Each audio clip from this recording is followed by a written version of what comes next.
At the very beginning of this story, the father gave his son a necklace with the name Summer, which was the most secret inheritance of his mother. He asked him wear it when he has problems that he cannot solve, or when he feels some serious changes in his body. The son asked his father who his mother was, but suddenly the father disappeared, and there was no one to ask. Xiang Tian woke up and wondered what happened to him. He was in complete shock and misunderstanding. Next, a nurse came in and was glad that he had already woken up. But then he was shocked to see her in a very strange form and began to scream. The nurse herself was very scared of him. She asked him to lie down because he was seriously injured and it was a miracle that he woke up. Xiang Tian wondered what happened to him. The nurse was shocked that he didn't remember anything. She went on to say that he saved a little girl and was almost hit by a car. The guy remembered this and asked if everything was okay with the child. A woman with flowers came in at that moment and said that her daughter was fine. At this moment, Xiang Tian began to bleed again, just like when he saw the nurse in a strange form for him. The woman asked what happened. Xiang Tian, after wiping off the blood, said that it was nothing, and that perhaps these were the consequences of the accident because now he constantly sees some kind of visions. The woman said she knows he saved her daughter's life, and that she is grateful to him for that. She further promised to give him enough money to compensate, and said that he did not need to justify himself to blackmail her. Xiang Tian asked the woman if she really believed that he was lying to her in order to simply ask her for money. The woman did not answer this question, and asked if 1 million would be enough for him, or better yet, 2. Xiang Tian shouted that it was not because of this that he saved her, and that he did not need her money, and began to get up after that. The nurse told him that he could not get out of bed because he was not yet well. Xiang Tian had already arrived at the door, and the woman asked him what about $5 million. Xiang Tian said that he did not need anything from her, because a girl's life cannot be measured in money.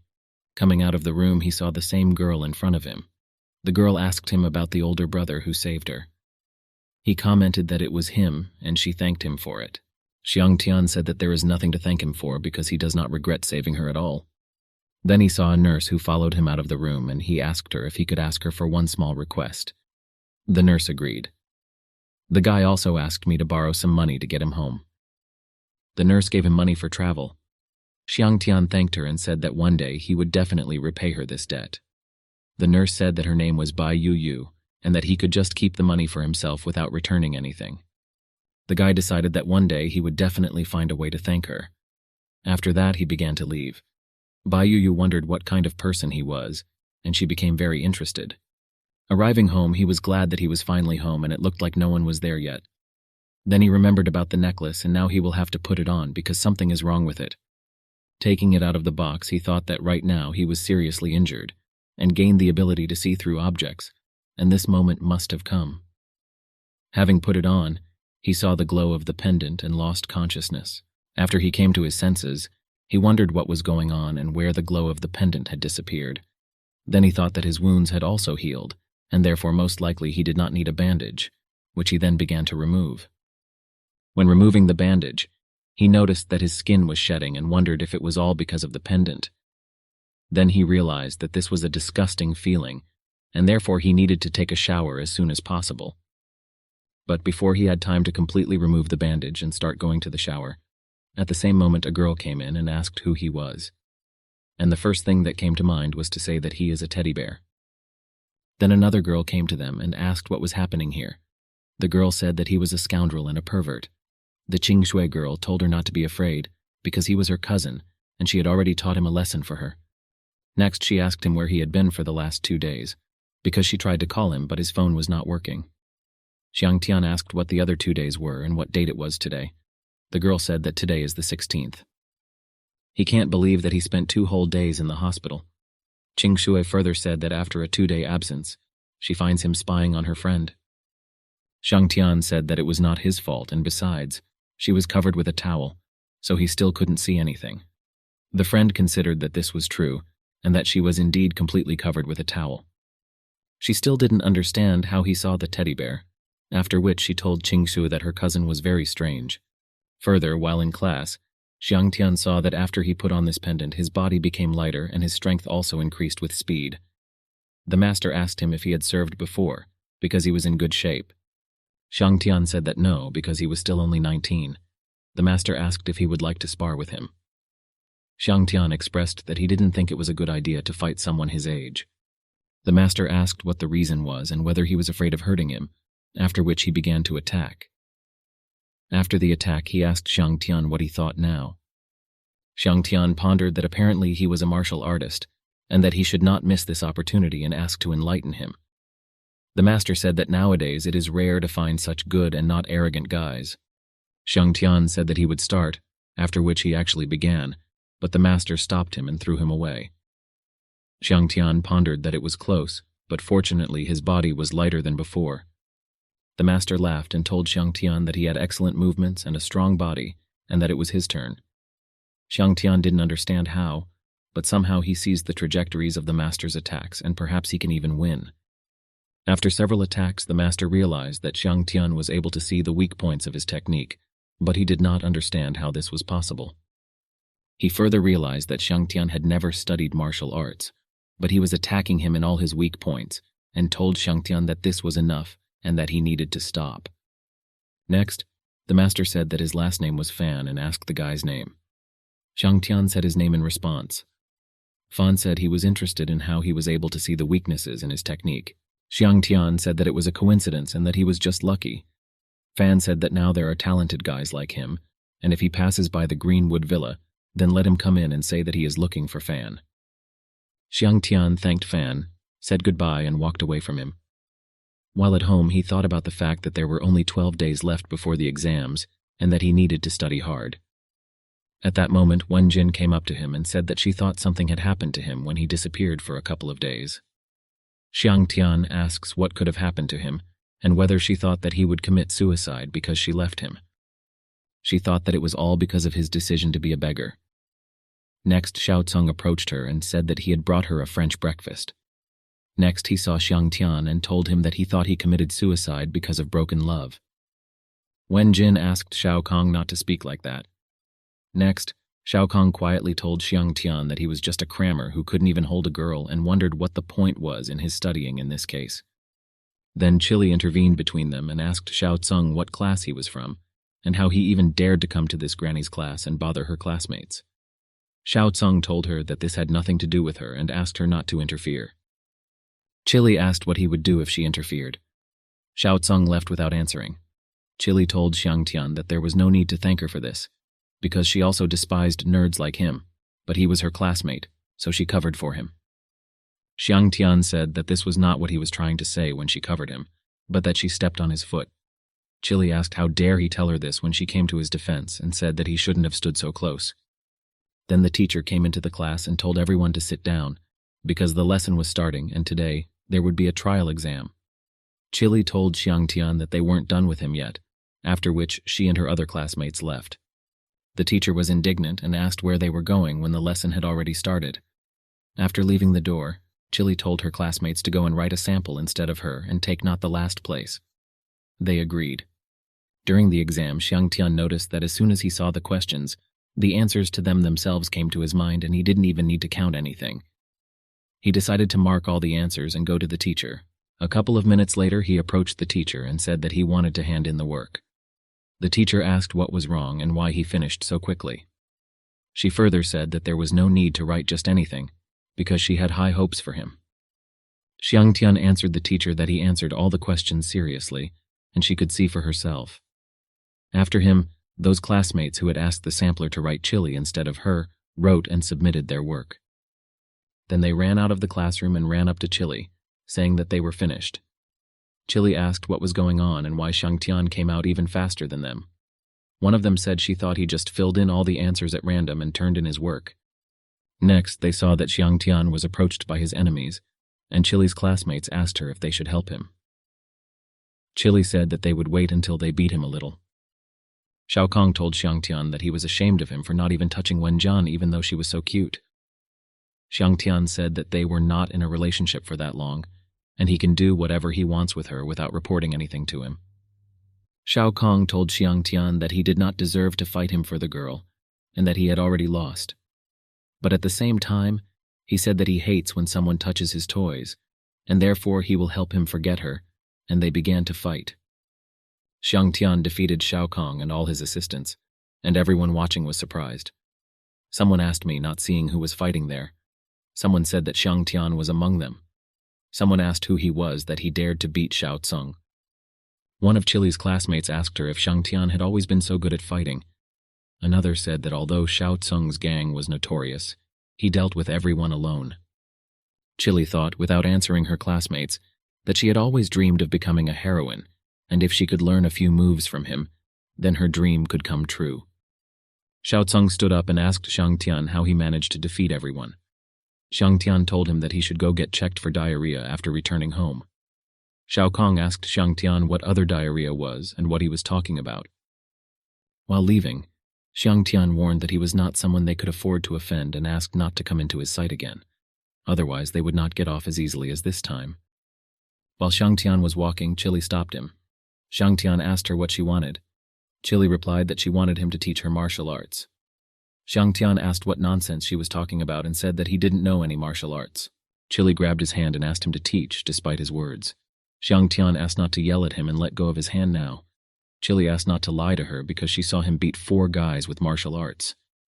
Xiang Tian thought that those movements were completely copied from Mr. Fan and told Chili that he had already said that he did not know any martial arts. One of those watching everything that was happening said to the other that Xiang Tian is really good, because first he beat Xiao Tsung's gang, and now he is flirting with Chili. Meanwhile, one of the servants approached Mr. Fang and said that they found out what he asked. Mr. Fan asked me to tell him. The servant began to tell him that Xiang Tian was 19 years old. His mother disappeared after giving birth, and his father died when he was 14. He is now a student at Zhanghai High School with excellent academic performance.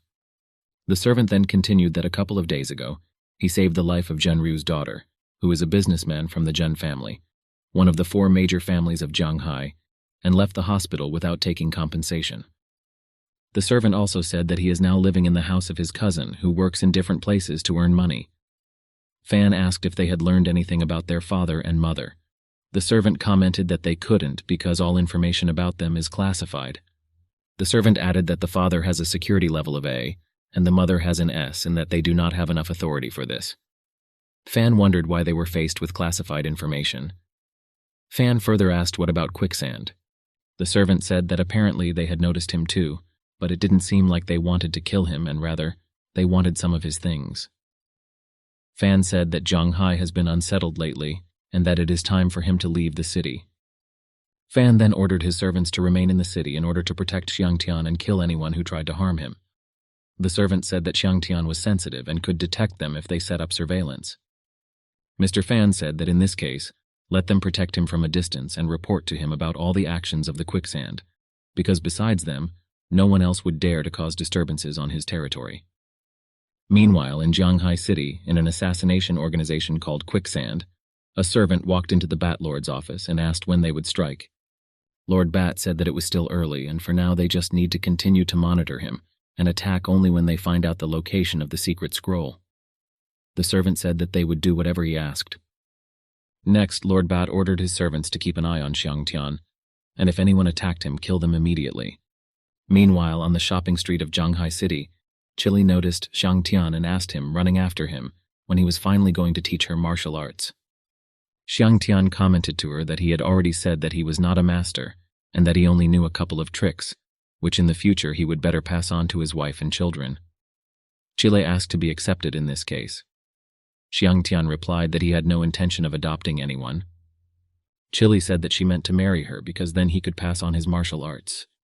Xiang Tian said that he does not want to marry a girl who has neither face nor breasts.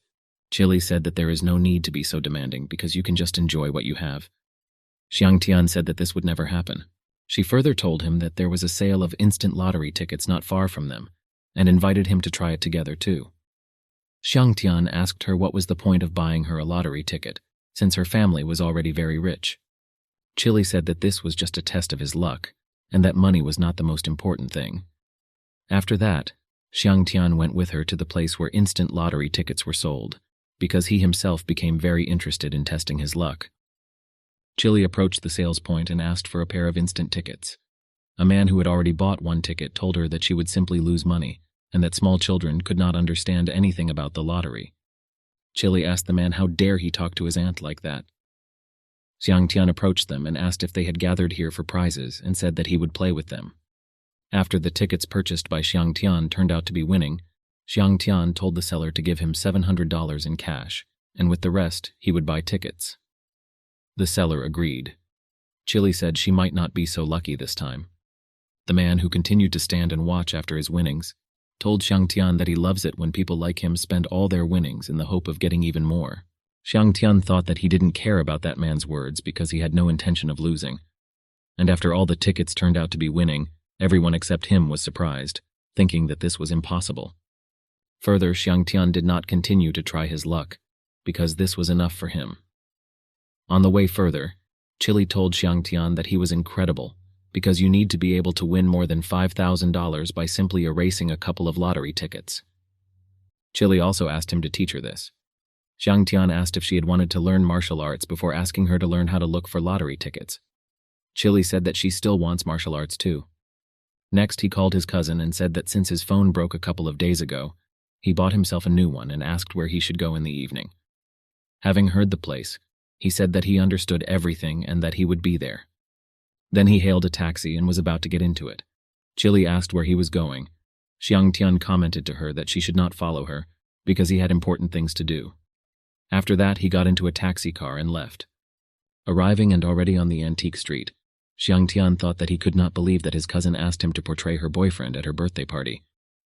But then he thought that this was his mistake, that he had completely forgotten about her birthday, and therefore he could not refuse her, because she had better prepare a good gift for her now. Meanwhile, Master Shu, who is an expert in antique appraisal, was walking down the street. Everyone asked him to quickly give way so that he could pass calmly, and after he arrived at the right place, everyone greeted him. Xiang Tian thought that it looks like there are some worthwhile things here, and if it weren't for his supervision, he wouldn't have understood anything, because he can now distinguish a fake from an original. When he saw the jade, he asked the seller how much he wanted for it. The seller said that he could see the sincerity in his heart, so he would sell it for only $8,000. Xiang Tian said that it is too expensive, and he is a simple student who does not have that much money. Shu looked at all this and thought that Xiang Tian had a great look, and was therefore willing to help him once. The seller was pondering that Master Shu was looking in his direction, and he wondered if he would approach him and expose him. Xiang Tian asked how about 2,000 because he knows that it is fake. The seller said that he could not sell it to him for less than 5,000. Xiang Tian said that he would only agree to such a sum if he added the useless stones he specified. The seller agreed, and asked permission to pack it all for him. Next, Master Shu turned to Xiang Tian and told him that he was a good merchant, and knew how to choose the right words. But he is sorry that he still fell for the trick. He further said that this piece of jade costs only $200, and it's a pity that he is too inexperienced and paid as much as 5,000 for it. Xiang Tian asked if this was true, and deliberately dropped it on the ground. Master Shu asked if he knew it was fake. Xiang Tian asked if he meant to say that he also has a good eye. Next, Xiang Tian thought that what he actually wanted was what he had left intact. And he still had an ancient relic left intact, condensed after the death of an outstanding monk, and he had only heard about such things in legends. But he never thought that he would be able to get at least one of them. Master Shu pondered that all of his family's property was now in the hands of his nephew Shu Qing, and he had been trying to recruit talented people for many years, hoping to one day return everything that was his. He further thought that perhaps Xiang Tian was just one of those rare talents that he was looking for. After his thoughts, he asked Xiang Tian to wait a little and asked if he wanted to have a little competition with him. Xiang Tian asked what the competition was about. One of the observers said that Xiang Tian is ignorant and he doesn't even know about Master Shu's skills. Another said that since the master proposes to arrange a fortune, it will be in the appraisal of antiques. Master Shu said that, as everyone had said, he was a famous appraiser on the ancient street and asked me if he would accept his offer. Xiang Tian agreed and said that if he loses, he will give him his life, and if he wins, he will buy him something. Master Shu said that this was a bold proposal and that he did not know what it could do with his life. Xiang Tian said that he could do whatever he wanted. Master Shu asked if he would serve him if he lost. Xiang Tian agreed. One of the entourage said that Xiang Tian has balls, since he agreed to compete with Master Shu in assessing antiques. Next, many things were prepared, and Master Shu asked Xiang Tian to show which of the things were genuine. Master Shu said that Xiang Tian would win if he named at least 3 things correctly. Xiang Tian said that he would accept defeat if he made a mistake even once. Master Shu told him that he had great confidence in himself and agreed to his proposal. Xiang Tian took the box and said that it was real. Master Shu said that this is correct because this is a dressing box that was used by Empress Dowager Cixi of the Qin dynasty. Next, Xiang Tian asked Master Shu if he could break the fakes to prove his words.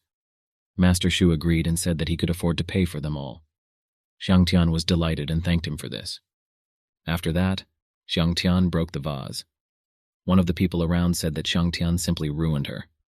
Another person around said that this porcelain vase looked real, but Xiang Tian took a piece and pointed out that there was a company seal there. Master Shu asked Xiang Tian how he knew there was a seal inside the vase. Xiang Tian said that he just has a diamond eye. Then he broke a saucer and another thing. Master Shu said that he won, and accordingly he can choose something. Xiang Tian chose the bracelet and said that he wanted to take it. Master Shu wondered that this bracelet was just an insignificant thing that he put in to confuse him. But why did he choose it? The surrounding people, after they saw that it was bloody jade, began to ask to sell it to them for 2 million. Xiang Tian said that this bracelet is not for sale. Master Shu asked Xiang Tian how about becoming friends. Xiang Tian thought that his whole world had changed after he gained these abilities. Perhaps soon he will begin to explore the secrets of his parents. He further told Master Shu that having Master Shu as a friend is a blessing for 3 lives ahead, and thought that he needed connections in order to make a name for himself. Master Shu asked him what his name was. Xiang Tian replied, "Some time ago, Shu Xiaohua asked about the results of an examination of someone important to him. The doctor replied that there were none, because it was impossible to examine a patient who could not spend even half a minute without using the toilet. The doctor also told Shu Xiaohua back then that they had already checked the stool to rule out possible drug-related factors. Shu Xiaohua's assistant told him that they learned from the young master that he had a conflict with disciple Xiang Tian. The assistant further added that he told him that he needed to be checked for diarrhea upon returning home. Shu Xiaohua asked if they sent someone to fetch him. The assistant said that they had already sent Asan with 2 assistants. Asan told Xiang Tian that he should go with him. Xiang Tian asked him who he even was to go with him. Master Shu asked him to be careful with him, because this is Shu Xiaohua Asan's personal bodyguard, and he is very strong. Next, Master Shu asked Xiang Tian how he managed to provoke him in the first place. Asan told Master Shu that since he was Master Shu's uncle, he could let him go as long as he didn't get involved. Xiang Tian thought that it turns out that they are relatives. Master Shu told Asan that Xiang Tian was his friend, and he would not allow him to be touched as long as he was near him. Master Shu asked Asan if he thought he could do whatever he wanted just because Shu Xiaohua was behind him. Asan ordered his servants to take it. Xiang Tian knocked out everyone who tried to harm him with his blows. After that, Xiang Tian asked Asan if he still wanted to grab him and thought that he really looked strong and it was better to scare him a little. Asan told Xiang Tian that he fought well, but he was still too young. Next, Asan asked Xiang Tian what connected him with Fan Chufeng. Xiang Tian, without answering, asked Asan what the point of this useless talk was and said that if that's what he wanted, then let him attack him. Xiang Tian thought that if he had something in common with him, he would have learned more techniques from him. Asan said that if this was so, then let him not blame him for cruelty later. Xiang Tian thought that it looked like he would have to fight him after all. Next, many people came up to Asan and asked Asan if he was a famous bodyguard. Asan turned to them and asked if they were servants of the quicksand. One of the servants said that since he knows who they are, then let him get out of here because they have important business with Xiang Tian. Asan said that he was ordered to bring this guy, so he must pick him up. Asan also said that he did not want to conflict with them and asked if they could come to an agreement. One of the ministers said that this is impossible, because this guy is needed by someone at the top of the organization, so he must leave with nothing. Asan thought that they were from a famous assassin organization, and even if he could win now, it would only provoke them, so he could not afford to offend the quicksand and said that he agreed to retreat today. Asan went to raise his assistants and ask them to leave. Xiang Tian wondered what was going on, because even Asan did not dare to go against these guys, and he also wondered why they decided to save him. Xiang Tian asked these guys who they were. One of them commented that they just needed something from him and asked him to give them the relic that his father left him. Xiang Tian asked what kind of relic this was. Another of them said that this was a certain scroll that belonged to his father, and they were giving him a week to find and bring it to them. Otherwise, he should not blame them for cruelty. Xiang Tian said that he did not remember his father leaving him any scroll. One of the ministers said that they didn't care where he found it, but he needed to find it so as not to die a terrible death. Xiang Tian said that he did not know where to look and asked if they could tell us more about what they wanted. Master Shu asked Xiang Tian what was going on and what they wanted from him. Xiang Tian said that they must have just confused him with someone and everything was fine, and thought that he only had a week to search the house. Then at the birthday party, everyone congratulated cousin Xiang Tian, and she thanked everyone for their congratulations. But at one point, a man came and asked Miss Qingshui to let him give her his gift. Many people said that this was Wan Nianling, from the Wan family, one of the 4 main families of Zhanghai. No one compares to him, and it looks like he is Ye Qingshui's loyal fan. Qingshui thought that he had already shown himself, but Xiang Tian was still not there. Next, a red-haired woman approached Qingshui and asked for forgiveness for being late. She then showed the gift she had prepared for him. Looking at him, Qingshui asked if this was true for her. The woman said that she understood everything correctly. People around said that this was a very rare and expensive antique, which today is unlikely to be surpassed by anyone. Wan Nianling thought that he didn't expect that he would lose to a woman today, but it's okay, because women are not his competitors, and he just needs to surpass all men. Wan Nianling knelt down and told Qingshui that on this special day, he asks her to accept his love for her and a modest gift from him. Those around her advised her to agree to this proposal.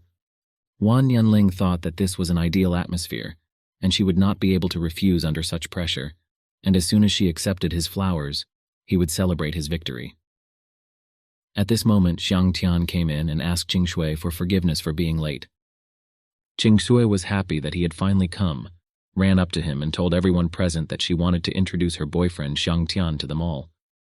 Wan Nianlin wondered what kind of homeless person this was, who obviously didn't even have a car.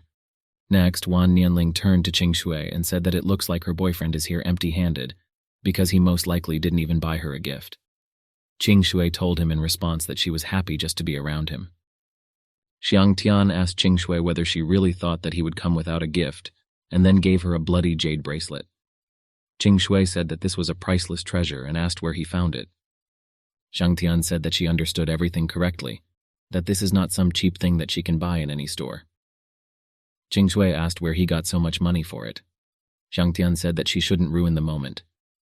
Xiang Tian also said that this was not his entire gift, and offered to go with him. Approaching the doors, he invited her to open the door and look. Qingshui asked if the hall outside the door was not just that. But when she opened the door, she saw beauty. There were rose petals falling from the ceiling, and many men wishing her a happy birthday. Xiang Tian said that since there was not enough space in the room at home, he allowed them to camp here. Then Xiang Tian said that that's not all, and suggested looking outside.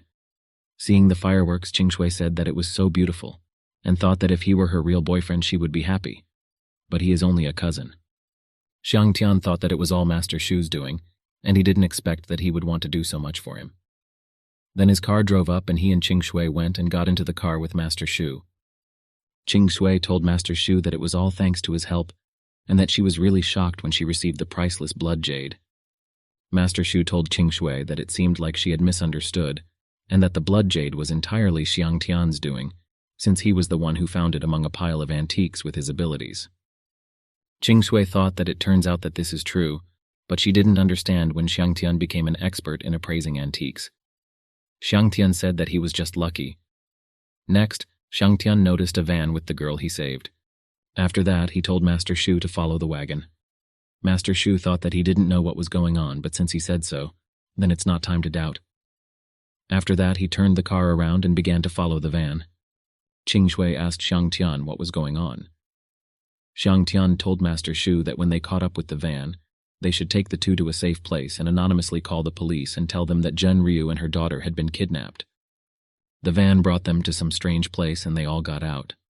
Zhen Ryu told the kidnappers that she knew who sent them, and that they were people who wanted part of her shares in the company, and asked if this was true. One of the kidnappers told her that since she knew this, then just shut up while they just recorded a short video of her and left. Next, they began to grab Zhen Ryu and her daughter and separate them. Zhen Ryu asked for help. Then Xiang Tian appeared nearby and told the kidnappers that they had better stop all this, because the police would soon be in this place. One of the kidnappers asked him who he was.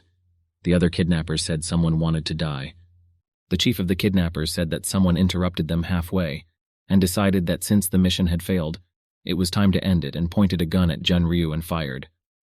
But the bullet did not have time to reach her, as Xiang Tian stood up for her. The kidnapper said that he deserved it because no one asked him to be a hero, and then he said that it was now time to return to where they left off.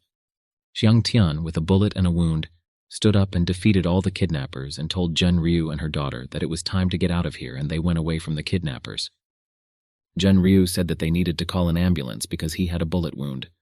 Xiang Tian said that he could not go to the hospital and said that his house was not far from here and suggested going there. They came to his home and Junryu began bandaging, and during the bandaging she asked Xiang Tian why he didn't want to go to the hospital because he was bleeding heavily and it was difficult to stop in such conditions.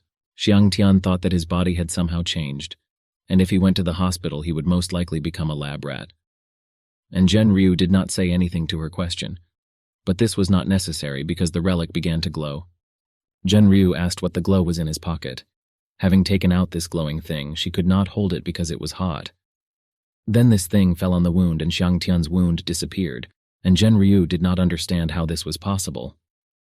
Her daughter was outside the door at that moment, and at that moment she came in and asked Junryu how Xiang Tian was feeling. Junryu told her that he was fine, and she also said that he should be allowed to rest a little. It turns out he was unconscious for some time, and when he woke up, he wondered what it was all about. Looking at the wound, he saw that it had disappeared, and that in its place lay the relic he had acquired. Xiang Tian wondered if this was all because of the relic, and getting up and starting to move away from the sleeping Junryu and her daughter, he thought that a lot had happened recently, which had completely changed his ordinary life. He further thought while getting dressed that first a mysterious pendant, then a martial arts master, then a master in antique appraisal, and even an organization of assassins was pursuing him. At that moment someone knocked on the door and he went to the door.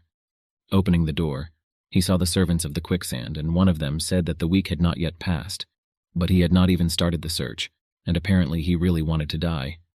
He gave him one last chance, and said that he had to find him today. Xiang Tian said that he did not know about any scroll and asked how he should find it. The minister said it looked like he had decided to walk against quicksand. Xiang Tian wondered what he should do, because he now had eyes that could see their movements, but he still didn't know what they were capable of, and he couldn't believe that he might die today. Having tried to kill Xiang Tian, the servants did not succeed because he repelled all their attacks. One of the servants thought that Xiang Tian was using Fang Choufeng's martial technique, and he was clearly somehow related to Fang Choufeng and should not be underestimated. Another one of them thought that allowing Xiang Tian to hide in the Green Forest Villa would cause them problems. At that moment, Junryu came out with an iron and told the servants to get out of here as quickly as possible. Xiang Tian asked Junryu what she was doing and said that she had better go back to the house. Junryu refused, because he saved her and her daughter's life, and therefore she cannot let him die. Xiang Tian said that he was surprised, because at the beginning he really hated her, and never expected her to show such courage, because in this case, he definitely couldn't retreat. The attendant asked why they were flirting before they died. Then they were joined by Jian Yuanhong, the #1 swordmaster in the world. She killed 2 servants and told the third to take their bodies and leave. After that, he turned to Xiang Tian and asked if he had found the one he was looking for. Xiang Tian said his name and he was convinced that it was him. Xiang Tian thought further that this guy was so fast that even he could not see his movements. Jian Yuanhong told Xiang Tian that he was very similar to him and also adopted his courage. Jian Yuanhong said that he needed to break the pendant that was hanging on his chest. Xiang Tian asked why this needed to be done and said that this was a relic left to him from his mother. Jian Yuanhong said that he should not worry because this pendant was made by his father and the real relic is inside.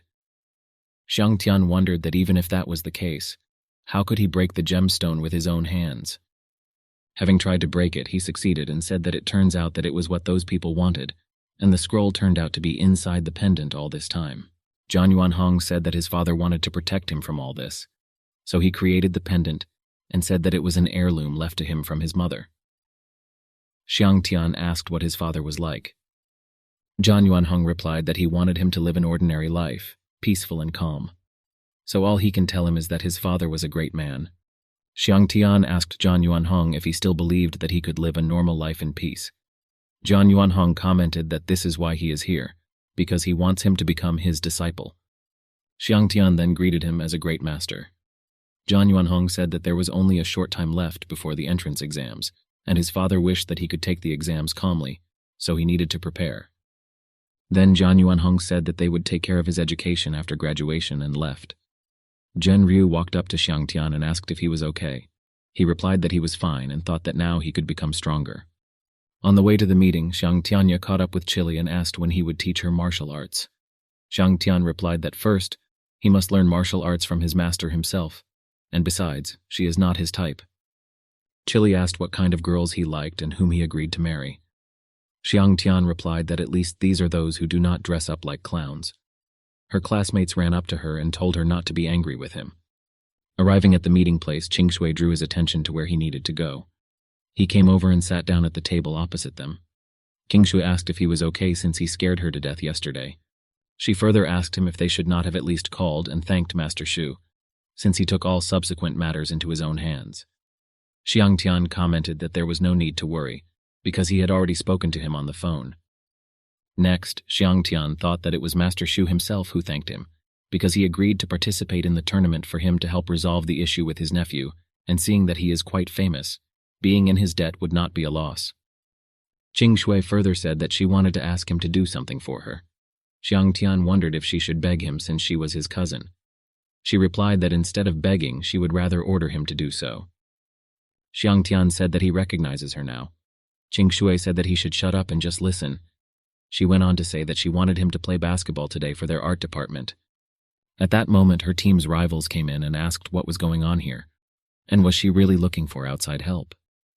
She also said that she heard that all the people in the art department were women who couldn't find enough men. Xiang Tian told her that she was a beauty with a height of 175 centimeters and a leg length of 114 centimeters. And besides, she had an ideal figure, and he asked her to marry him.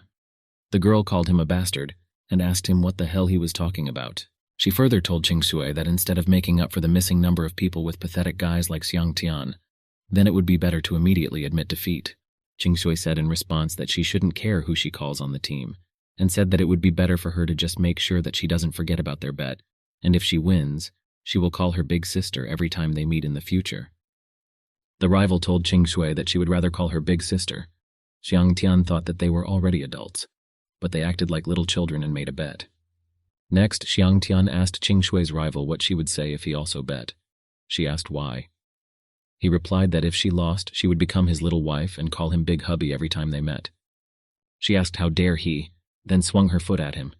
But after his hand stopped her leg, she said that she accepted the bet, but if he lost, he would run through the whole school completely naked.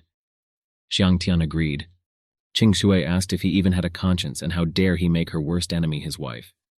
Xiang Tian replied that he was not a wife, but just a little wife, and thought that he only dared not dodge his cousin's fist.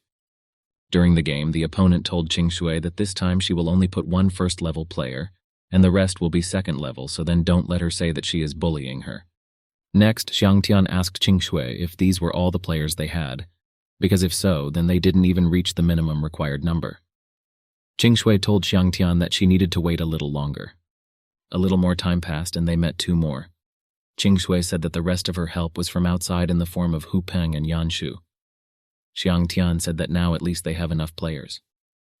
Before the start of the game itself, Fan Li came out to the game amid applause and shouts of support, saying that he receives flowers and applause everywhere he goes because he is so handsome. But he just wants to live the peaceful and quiet life of a handsome man. Qing Shui wondered if Fang Ling was their main player, since he is quite a popular basketball player. The rival told Fan Li that if he continued to behave like this, she would kill him, after which Fang Li said that he would do whatever she said. Xiang Tian thought that apparently no one came to support the art department team. Next, a girl came up and said that she would be their support team during this game. While they were going into position, one of the players told the main player that he should just try to win the ball and pass it to them, and then he could play in any position. Xiang Tian thought that he did not want to show his strength yet. While watching the game, Xiang Tian realized that it would not be easy even if he showed his strength. He noticed that during the entire game, the opposing leader did not give the ball to anyone for some reason. During the break, this leader said that he and another player told the team where Xiang Tian was that they were two professionals, and accordingly he no longer wanted to play with amateurs. The substitutes told them that they explained the situation before the game. And the fact is that the opponents did not give them the ball, and there is no need to blame them for not defeating them. The leader said that now they will not be able to even the score. Xiang Tian told the two people from the art department to enter the game, and he didn't care who it was. He said that if they couldn't change the situation, then it wasn't a problem, and that he would help. Hu Peng said after the start of the second half that basketball is a sport for real men, and Xiang Tian clearly cannot win. Yanshu suggested just to see what tricks he could do. Fang Li said that they continued to play, but this time they had even less time. The girl said that we need to continue gaining points. Meanwhile, Xiang Tian, judging by the shouts, is about to throw the ball from his territory. As a result, he scored a goal across the field, and many began to say that he was a basketball genius. Xiang Tian said that this is just the beginning. As a result, Xiang Tian led the team to victory. Next, he asked who said that he would bark like a dog. The leader said that it was just luck, and it doesn't count. So he asks for a rematch, and then he will definitely bark like a dog if he wins. The girl on the opposing team thought that Xiang Tian was truly a basketball genius, and if she could recruit him to the team, he would be even stronger in the future. But at this moment, she remembered that she should call him Big Hubby. One day, Xiang Tian thought that this daily routine was not important, and came to Jian Yuanhong. Jian Yuanhong came out and said that his father never mentioned anything about martial arts, because he didn't want him to follow in his footsteps. He further added that since he entered this path, he will fulfill his promise to his father, and from today he promised to teach him cloud steps and sharp fingers. Xiang Tian asked what kind of sharp fingers these were. Xiang Tian wondered that he had seen this technique in TV series, and wondered if Lu Xiaofeng really mastered it. Jian Yuanhong commented that this was his father's famous technique. Xiang Tian asked if his father was the previous master, and thought that he would look, because perhaps he could learn more about his father. Jian Yuanhong said that he had not yet practiced these two techniques, so he would teach internal methods. Xiang Tian realized that he was avoiding the topic of conversation. Jian Yuanhong continued that these two techniques focus on the 8 paths of the human body and attack accuracy. After these words, Xiang Tian remembered that as a child, his father taught him the 8 paths of the body. At the time, he thought it was just Dad's hobby, but he didn't expect that he was laying the foundation for it back then. Jian Yuanhong said that his talent is the best he has ever seen, and he will definitely continue his father's legacy. At some point, 2 guys approached Qing Shui. One of them asked her how about having a drink with them, and grabbed her hand. The second supported him to be more relaxed. Qing Shui asked to let her go. Then she saw Yin Shu not far from her and asked him to help her. He told her that he would only help her if she promised to become his girlfriend. Qing Shui asked how he could take advantage of the fact that a person was in danger. Then Qing Shui's friends came to this incident and asked the guys to let Qing Shui go. Yin Yu told Qing Shui that she could not avoid these troubles. Their sports department is right next door, and they will send someone if she becomes his. Qing Shui told him not to even think about it. Yin Shu said that they would leave it aside and reminded him that last time he talked about the bet.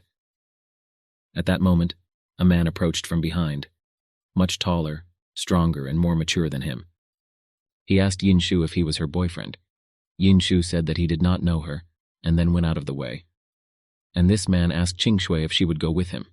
Qing Shui's friends asked him not to pester their friend.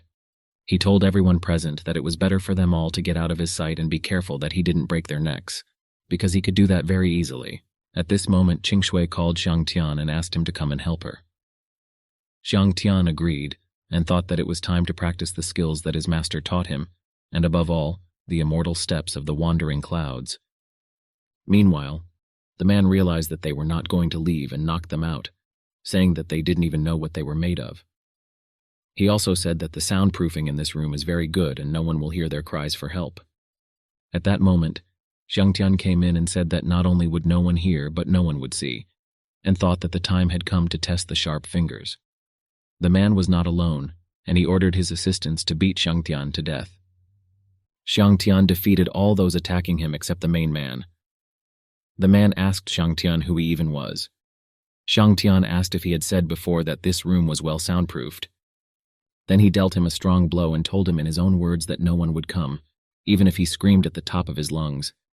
He beat him to death, broke his bones, and told him it was all over. After the fight, an ambulance and police arrived. The ambulance took the man, and the police took Xiang Tian. Qing Shui asked why they were taking him away since he saved everyone. The police responded that they had taken him in to assist in the investigation. Xiang Tian asked Qing Shui not to worry, because his case should not be considered as an attack, but as self-defense, and therefore nothing should happen to him. The man who was being taken away in an ambulance asked to find the best lawyer, and best of all, Mr. Liu, because it couldn't end like this. Qing Shui heard this and thought that she didn't know what trump cards he had, and she would have to deal with it. Qing Shui called her mother and said that something happened to Xiang Tian. Mom told her that she already knew everything, and also said that there was no need to worry, because she would take care of everything else. Next, Qing Shui's mother called Mr. Shui and said that she wanted him to help out a guy. He commented that unless it was very important, he couldn't do anything to save someone. Qing Shui's mother told Mr. Shu that the person she wants him to save is Long's son. Hearing this, Mr. Shu told her to wait a while he took care of it. Meanwhile, one of the guests asked Miss Ye if everything was okay. Miss Ye replied that everything was fine and suggested that we continue talking about Bing Bing. Next, Xiang Tian left the police station and thought that this was all extremely strange, because they said that they wanted to sue for assault and bodily harm. But for some reason, they let him go after one phone call. Next, Miss Ye called Xiang Tian and said that he was a capable guy, and suddenly began to fight well, after which she asked if he had met Yin Ni. Xiang Tian realized that it was his aunt and asked if she had helped him, and said that Yin Ni was now his master. Miss Ye replied that that was exactly what she thought, and suggested that he come to her tomorrow because she wanted to talk to him. After the call ended, Xiang Tian wondered what his aunt wanted to talk to him about, and what he wanted to tell him. He went to some street cafe and sat down at a table, planning to just have dinner here. Two girls approached him and asked if they could share a table with him. Xiang Tian replied that he was honored to eat at the same table with such two beautiful girls. One of them said that he should just say yes because there is no need to flirt with anyone. The other girl was the first to say that she didn't have to be like that because this guy was just kind. Xiang Tian told one of them that she was sick. The girl said that he was sick and simply terrible and that she would put him in prison for harassment. Xiang Tian said that she was mistaken and that he was not harassing her but simply saying that she was very sick. He further asked if she had recently suffered from insomnia, dry mouth, and bad mood. He also said that if he is not mistaken, then she will not live to see 30 years old. The girl asked how he knew. Xiang Tian further said that to be precise, she would only live to be 27 years old. The girl asked if it wasn't next year. A friend told her not to believe nonsense, after which the girl stood up and offered to leave, because she no longer wanted to eat. A friend asked if there was a cure for this disease. Xiang Tian said that she was so angry now that if he told her about the treatment, she would attack him and beat him. A friend asked what the treatment was. Xiang Tian expressed that the cure was to become his wife. The friend said he was funny and said that she was going to convince Bing Bing, so he should call her later. After that, she caught up with Bing Bing and they continued on together. Xiang Tian wondered why she didn't ask him for the price. Xiang Tian ran to his aunt the next day and asked for forgiveness for being late. Bing Bing recognized him and asked if it was him. Aunt asked if they knew each other. Bing Bing replied that she could not help but know such a scoundrel. Bing Bing's mom asked Bing Bing what she was talking about. The aunt asked Xiang Tian what he did to the girl. Xiang Tian replied that it was nothing. The aunt further told Bang Bin that in any case, this is the groom she found for her. Bing Bing said that this is not the same as what she asked for. She asked for tall and majestic, handsome and charming, courteous and elegant. Miss Ye said that she just wanted to help her father get through this difficult time. Xiang Tian thought that his aunt was so brave that he couldn't even contradict her. Bing Bing's mother and father thanked Miss Ye for her support, and then they all left. Xiang Tian asked his aunt what this all meant, and whether she wanted him to pretend to be her fiancé. Auntie replied that yes, this Mayor Lin is a good person, but he has no background. Moreover, according to her, his daughter is persecuting Yu Wenhao from the Yu Wen family, and she offers to be his shield to help them. Xiang Tian asked if she really trusted him that much and wanted him to fight such a powerful family. Aunt replied that this is all because she knows that tigers do not have children from dogs. Xiang Tian said that she says that, but he doesn't even know what his parents are like if she doesn't say anything about them. The aunt said that in exchange for his help, she would give him some information, after which she said that his mother was still alive. Xiang Tian asked if this was all. He also asked what was next and where she was now, but there was no answer. Aunt only replied that it would be better if he didn't know anything. She also asked him to take care of Qing Shui if one day she too disappeared. The next day, while walking around the city, Xiang Tian thought that after his aunt said this, he didn't want to ask any more questions, because she clearly had a reason for not telling him anything. He also thought that he did not expect that his aunt would take advantage of the opportunity and set him a task, which he agreed to like a weakling. At that moment, someone snatched it from the girl's hands and drove away like a thief. Xiang Tian thought that he appeared at the right time, because he was just looking for a way to vent his anger. Next, he used the immortal steps of wandering clouds and began to catch up with the thief. The thief thought that no one could catch up with him, but at some point he noticed Xiang Tian running with him at the same speed and did not understand how this was even possible. He was able to take the bag and force the thief to crash on his own motorcycle. He thought that the thief deserved it, and while Xiang Tian was enjoying the victory, Bing Bing swung her foot at him, and she asked to call her Lin Bing Bing. She further said that she was a police officer and he was suspected of robbery because he was caught with a stolen bag, after which she asked him to come with her. Xiang Tian tried to justify himself, but he was helped by a girl who ran up to him for her bag, from whom the thief stole the bag. She said that it was not him, and that it was a misunderstanding and that Xiang Tian was not the one who stole her bag, but the one who helped return it. Lin Bing Bing said that this all sounds a little confusing. Xiang Tian showed where the bag thief was and handed the bag to the girl, who thanked him for it. He also handed her money. The girl did not understand why he was giving her money. Xiang Tian said that it was he who borrowed money from her in the hospital, and he should have returned it a long time ago, but forgot and asked for forgiveness for that. The girl asked if he was the same person who refused 5 million.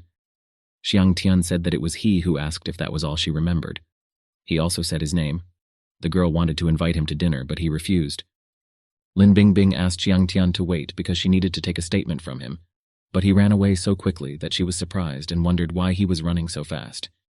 And he ran away to his aunt by invitation. Next, Lin Bing Bing came to her aunt and asked for being late. She also said that she encountered one case right on the street and just delivered the thief to the police station. She said all this with her eyes closed. Opening her eyes, Lin Bing Bing saw Xiang Tian next to Miss Ye, and she asked him why it was him again and why it was always him.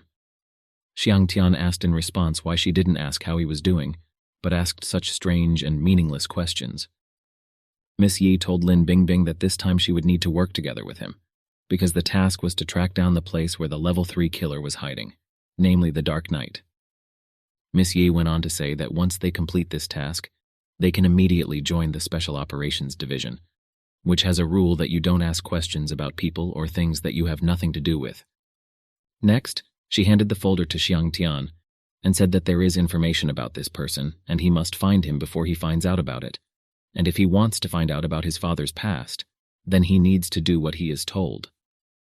Next, Xiang Tian and Lin Bing Bing left. Lin Bing Bing warned Xiang Tian that this was her only chance to get into the Special Operations Department, and if it failed, she would make him suffer. Xiang Tian said that he was asked to help her, and she didn't even thank him. Lin Bing Bing replied that she did not need his help and that she did not see how he could help her. Xiang Tian asked for a test. He further asked if she knew what the man he pointed to was doing. Lin Bing Bing replied that he looked like a white-collar office worker and looked most like a bank employee. Xiang Tian said that he thinks he is a security guard. Lin Bing Bing asked if he was joking because guards don't dress like that. Xiang Tian said that he was a security guard, but did not say that he was at work, and asked her if she was wearing ordinary clothes now. Then they witnessed how one asked the other why he was here in these clothes, and another commented to him that he worked on his shift and did not have time to change clothes. Lin Bing Bing said that she couldn't believe it and asked how he knew this. Xiang Tian said that his suit and shoes were clean and well-maintained, which means that he usually does not wear such a suit, and whenever a car appears in the parking lot, he can't help but appreciate the width of the parking space. After that, Xiang Tian asked Lin Bing Bing if she thought he was worthy of helping her now. Lin Bing Bing replied that in that case, he could continue her search for a goal. They ran further to the bar to look for him there. The DJ asked them to show him their hands and repeat after him, swaying together. Lin Bing Bing asked how they would find him now. Xiang Tian asked her to dance with him. Lin Bing Bing did not want to and tried to say something, but Xiang Tian interrupted her. Xiang Tian said that he would take care to find him, but there was no need to move so unnaturally. Lin Bing Bing thought that it was unlikely that he would be able to find anyone while looking into a dark place like this. Xiang Tian thought that as long as he had these eyes, He could find him even if he was in the dark or disguised. He looked at everyone and said that he was not in this room. Lin Bingbing said that intelligence reported that he was here. Xiang Tian said that the intelligence might be correct and it might be worth waiting a little. Lin Bingbing asked not to touch her. Xiang Tian agreed. Next, he ordered wine from the bartender, and at that moment he noticed the killer. The bartender provided the wine he ordered. Xiang Tian thanked the bartender for this and told Lin Bingbing that the target had appeared. Lin Bingbing said that he does not look like himself from the profile. Xiang Tian said that he had facial surgery. Lin Bingbing asked how he knew this. Xiang Tian asked her not to look back because he was passing right behind her. Next, Xiang Tian decided to kiss Lin Bingbing. Lin Bingbing asked what he was doing now. Xiang Tian asked her not to move, because her behavior was too unnatural and would probably be noticed by him. Lin Bingbing asked what to do next. Lin Bingbing also suggested contacting their superiors, because their mission was to find him. Xiang Tian said that each member of the quicksand has a mission to kill, and if they do not intervene in time, then someone will be killed. Lin Bingbing asked if he really wanted to make an immediate arrest. Xiang Tian said that they should at least try. Lin Bingbing asked if he was still kissing her, since this was her first kiss. The bartender then said that this was a package that had been handed to him, and handed him something. The killer accepted and asked to bring him 2 glasses of red bat for the 2 behind him. Xiang Tian suggested forgetting and stopping pretending because he seemed to have noticed. Lin Bingbing asked why he was kissing her just like that, and then offered to go after the killer. Then Xiang Tian noticed that someone wanted to stop them. After dealing with all of them, he ran outside after Lin Bingbing. She told him that they missed him. Xiang Tian said that this is a man from quicksand, and it would be strange if she managed to catch up with him. Lin Bingbing asked how dare he talk about her like that, and why he took so long to come out. Xiang Tian commented that he simply left his phone at the bar and came back to get it. Lin Bingbing asked what they should do now. Xiang Tian said that there was no need to worry, after which he gave her glasses and asked her to put them on. After putting on her glasses, Lin Bingbing was very surprised and asked what she saw. Xiang Tian replied that it was night vision powder. His aunt gave it to him and he just took the opportunity to sprinkle some on it. Lin Bingbing said that the chase can now continue. Xiang Tian asked if she was really going to chase him. Lin Bingbing asked what was wrong. Xiang Tian replied that she was discovered because she was unnatural, and now she wears such flashy glasses, which arouses even more suspicion. Next, Xiang Tian asked Lin Bingbing to wait, and he approached the girl in appearance and offered to sell him a wig and clothes for 500 yuan. This person asked Xiang Tian what he was talking about since it was real hair. Xiang Tian asked him not to pretend because he was a man and his stubble was visible. Besides, he can't get more than 100 yuan for his cheap things and asked if he would sell them to him for 500 or if he should call the police. After that, he agreed to sell the items even at a discount. Xiang Tian bought them and handed them to Lin Bingbing and said that this way she could continue surveillance. Lin Bingbing said that it was too disgusting and that she didn't want to wear it. Xiang Tian asked Lin Bingbing if she still wanted to be in the special operations team, because this was what she needed to do. Lin Bingbing was convinced by this. She took all these things and put them on herself, after which she said that she was ready. On the way further, Lin Bingbing said that she had made herself a laughingstock today, and if the mission failed, he would see what she would do to him. Approaching the karaoke bar, Xiang Tian suggested going there and said that he went there. Lin Bingbing asked if she was the only one who could see with night vision powder and how he knew where he went.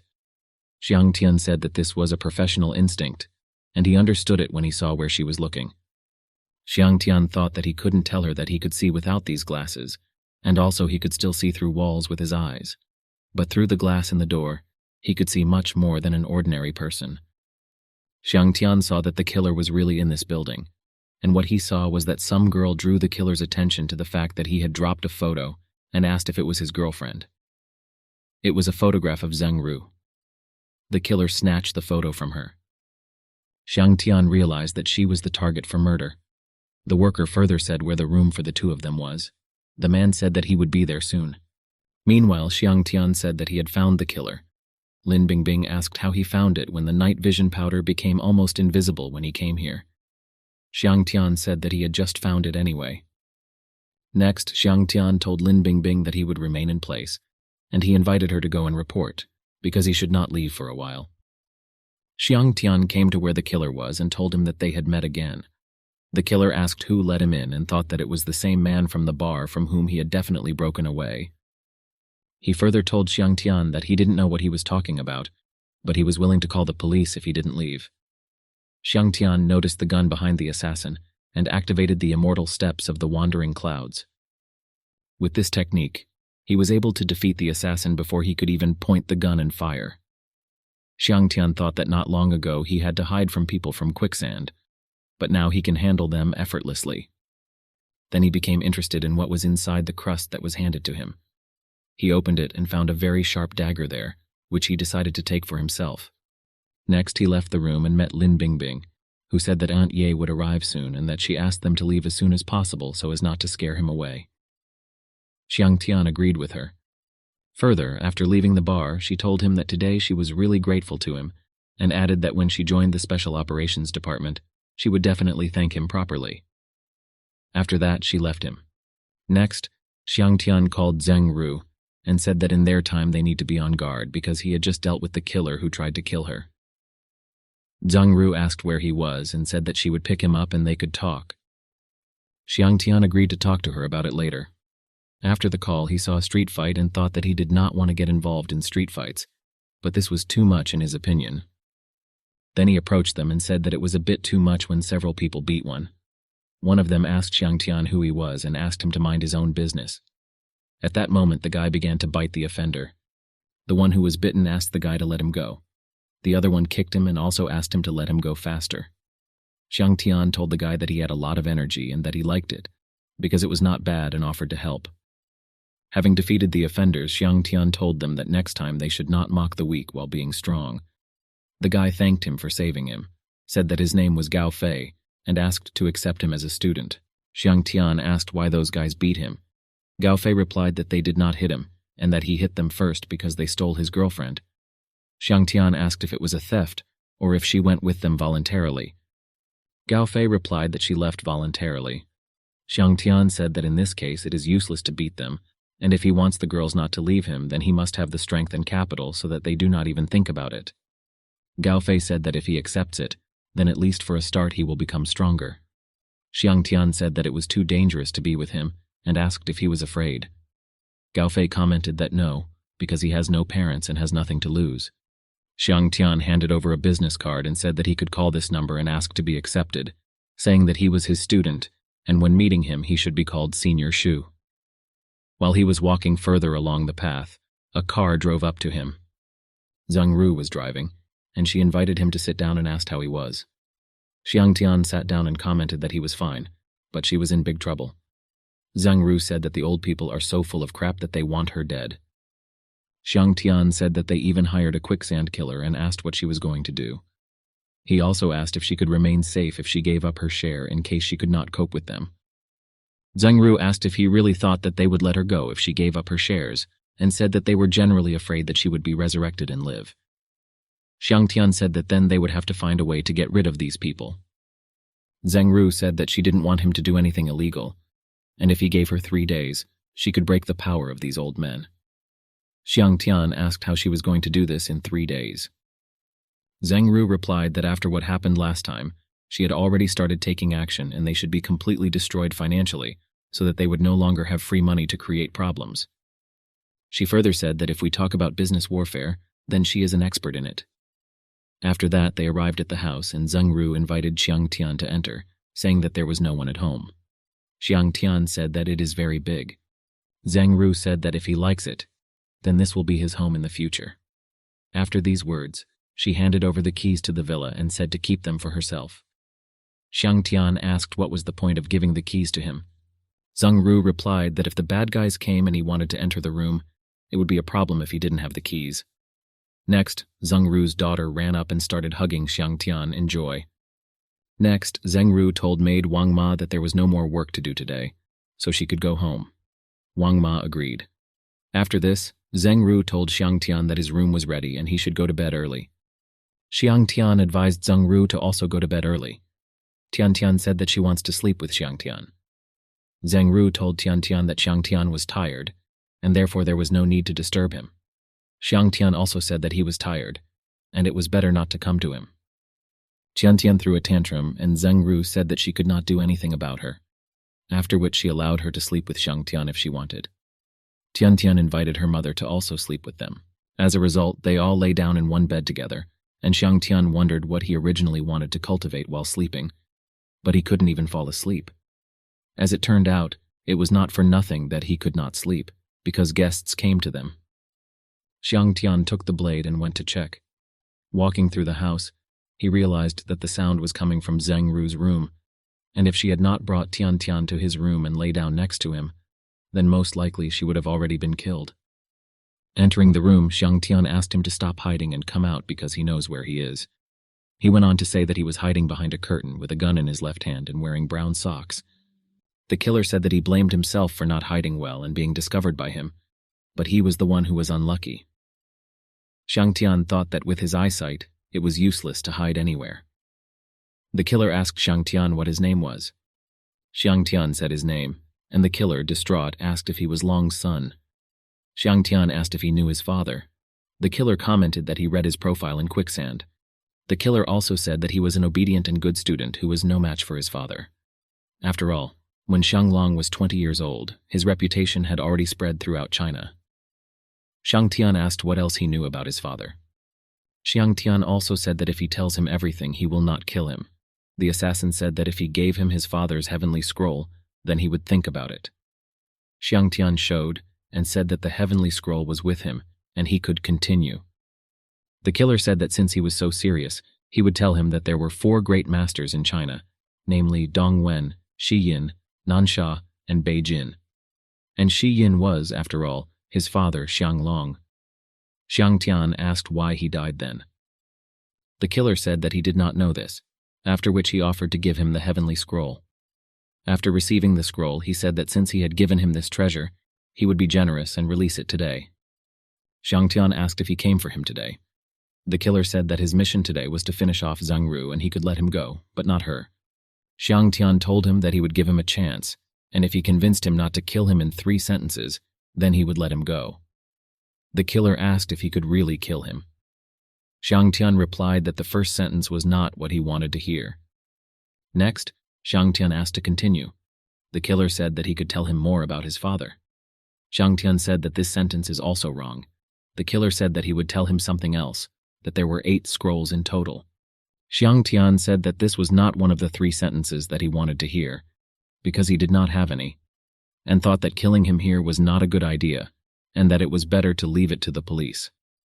After that, he simply snapped his neck. Xiangtian further told the killer that he was stupid, and that all he had to do was say that he would let Zheng Ru go, and he would forgive him.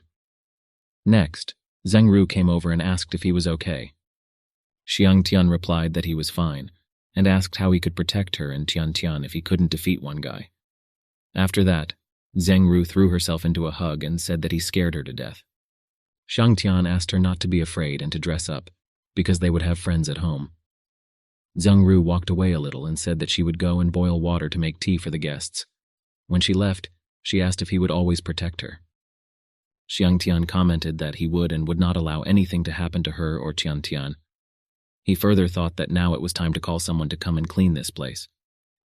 Xiangtian greeted Master Shu and Gao Fei and said that they had come a long way. Zheng Ru invited them to come in and sit down.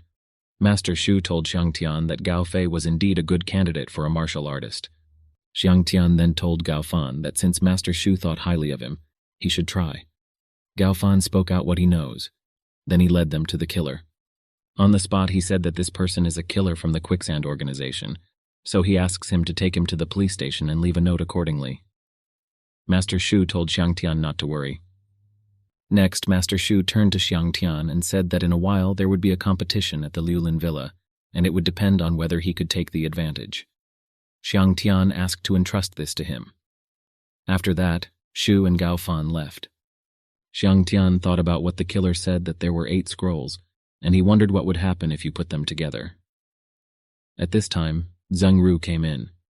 Xiangtian asked if Tiantian was scared.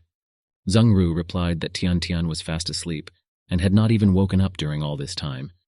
She went on to say that she was glad he was here today because he made her feel safe. Zhengru also said that it was very difficult for her to be alone for many years, and only now she feels that she has a home and someone she can rely on. Xiang Tian thanked her for such beautiful words, after which they kissed. After the night Xiang Tian slept with Zhengru, he thought that he had already broken through to the second level of heavenly awakening and did not expect that he would have such an effect. They went together to the company's shareholders' meeting. At the meeting, she was told that it was inappropriate to bring a boy with a white face. Zhengru said that if he is a boy with a snow-white face, then he will not even be able to reach his toes.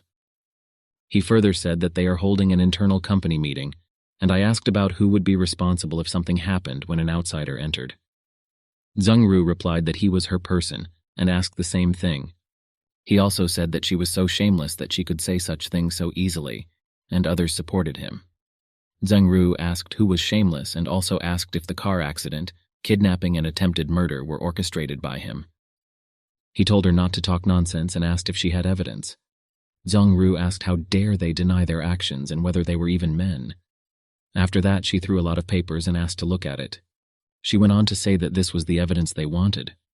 After that, they began to ask why she was slandering them and saying that it was a lie and falsification. They further said that they want to remove her from her position because in their opinion she is no longer suitable for the role of CEO of the Zen Group company, and added that she should sell them her shares at a low price. Zhengru said that in the end, their ultimate goal was revealed, and it was to remove her, and if so, then she would ask the opinions of the other shareholders and use the evidence to put them in prison, and then divide the shares. Xiang Tian thought that she was very smart, and that this decision was beneficial for everyone. One of the men said that this was the work of a boy, and that he was the one trying to slander them in order to spite the Zheng family. Zhengru said that it was none of his business. Xiang Tian approached the most important of the men and asked if it was true that if they got rid of these 5 old men, then there would be no more problems. Zhengru asked him not to be impulsive, because in 2 days they would be finished. Xiang Tian told Zhengru that she could wait, but the quicksand killers would not wait. The man asked Xiang Tian what he was going to do. Xiang Tian hit him. The man asked if he understood correctly that he had hit him. Xiang Tian asked the man if he wanted him to hit him, because he had never heard such a strange request, and so he was curious. At that moment, someone who looked like an employee came in. He said Manager Wang asked him to bring her materials. Zhengru said that he could bring them now. Xiang Tian asked him to stay and asked if all the company's employees wore leather military boots to work. This man at this moment quickly took out his dagger and rushed to kill Zhengru. Xiang Tian knocked the dagger out of his hands and stopped him, and then went to Zhengru.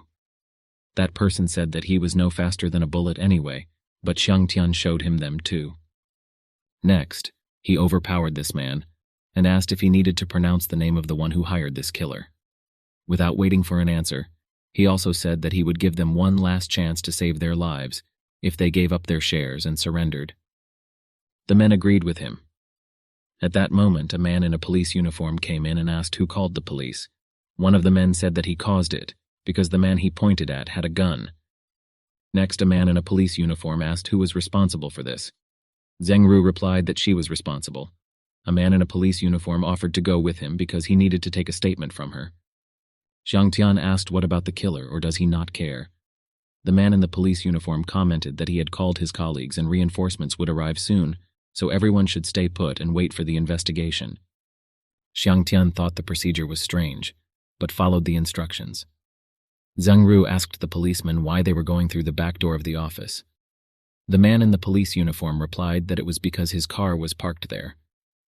Meanwhile, Xiang Tian began tying everyone up with rope and waiting for police reinforcements. At that moment, the police came in and told no one to move. Seeing Lin Bingbing, Xiang Tian asked what she was doing in this place. Lin Bingbing said that as a police officer, she had to respond to the call. Xiang Tian asked if she was the reinforcement her colleague was talking about. Lin Bingbing said that they were the first to respond to the call. Meanwhile, the man in the police uniform told Zhengru to get into the car. Zhengru asked why she should ride in a car for criminals if she was going to cooperate with the investigation. The man was persistent. Xiang Tian told Lin Bingbing that the previous policeman was not real, and then ran outside. Seeing Zhengru near the car, he shouted to her that it was an ambush and quickly pulled her away from the bullet. Lin Bingbing said that there is a sniper somewhere, so we need to take cover. Xiang Tian said that the trace of the trajectory had disappeared, which means the sniper had left. Lin Bingbing asked what he was talking about. Xiang Tian replied that it was no longer important. Xiang Tian thought that since the actions of the quicksand did not stop, and now they sent 2 assassins, it means that the danger for Zheng Ru has not yet passed. Then, while playing basketball, Xiang Tian thought that he would have to look after Zheng Ru until he dealt with the killers, and at some point he saw the killer watching him and ran to catch him, already running away. At some point he caught up with him. This person is Osil asked whether he really dared to follow him without fear of an ambush. Xiang Tian also asked if the Quicksand organization was a charity and why he was still pursuing Zheng Ru. The man replied that he was his target. After all, he is the son of the person who stood in their way and that he must die, after which he began to rush at Xiang Tian. Seeing the green cloud dagger, the servant asked Xiang Tian where he got it from. Xiang Tian commented that he should guess what happened to the last guy who had it, and that it was indeed the same as his. The minister said that he was just as much a problem as his father, and that they both deserved to die. Xiang Tian asked him if he had anything to do with his father's death. The attendant told Xiang Tian that he hid himself very well, and he thought that he was an ordinary guy, but he did not expect that he had reached the early stage strength of the Huang level. Xiang Tian thought that it turns out that martial arts are classified by levels. The minister also said that over time he would become a problem, and therefore he should end him today. Xiang Tian wondered what the servant launched and why all this was flying at him. Then he realized that this was the power of a level 2 killer. The attendant said that he should only be at the early stage of Huang's level, and asked how he was able to avoid his attacks. Xiang Tian told the servant that if he told him how his father died, he could live. The attendant said that this was not the early stage of the Huang level, but the late stage, and asked how he achieved it. Xiang Tian killed him after that, and said that in fact, none of them told him about his father. That's why they die. Next, he came to Master Jian Yuanhong and asked if he was leaving. The master told him that today was his last day of practice with him, and tomorrow he would leave Zhanghai City, and he should be careful of the quicksand. Xiang Tian said that he would like to thank the master for his teachings these days, and that he would take into account his instructions. He further thought that he did not know when he would see him again, but he hoped that day would come soon. Next, he was picked up by his aunt in a car with Qing Shui, who asked him who he was chasing last time. Xiang Tian replied that he was mistaken. He also said that he thought it was an old friend, but then found out that it was not so. At that moment, Chili called him and said that she wanted to learn martial arts from him, but her family did not allow her, and she ran away from home after deciding to run away. Xiang Tian asked what she was talking about and ended the call. Aunt asked him who called him. Xiang Tian replied that it was just a stalker. The aunt said that she thinks it was the girl he seduced again, because every time she sees him with a new girl. The aunt also asked Xiang Tian if he didn't respect her Qing Shui. Qing Shui told Wen that Xiang Tian was just her cousin, and he was pretending to be her boyfriend, and therefore asked her not to misunderstand him. Xiang Tian told Wen that sometimes he felt like she was as annoying as that stalker. Qing Shui advised Wen to look forward, but Aunt Wen asked Xiang Tian to repeat it.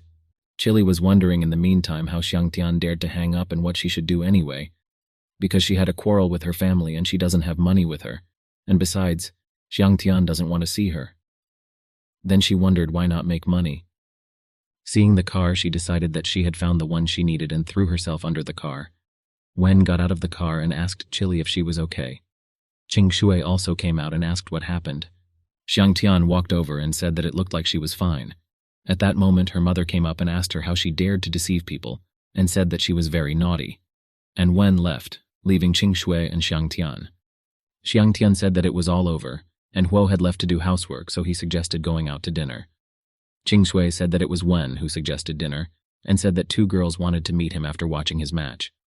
Xiang Tian asked who they were, but these girls had already caught up with them and Qing Shui didn't have to explain. One of them told Xiang Tian that they saw him get out of the car and decided to approach him. She also said that he is a basketball god and she is a fan. Xiang Tian wondered if he already had fans.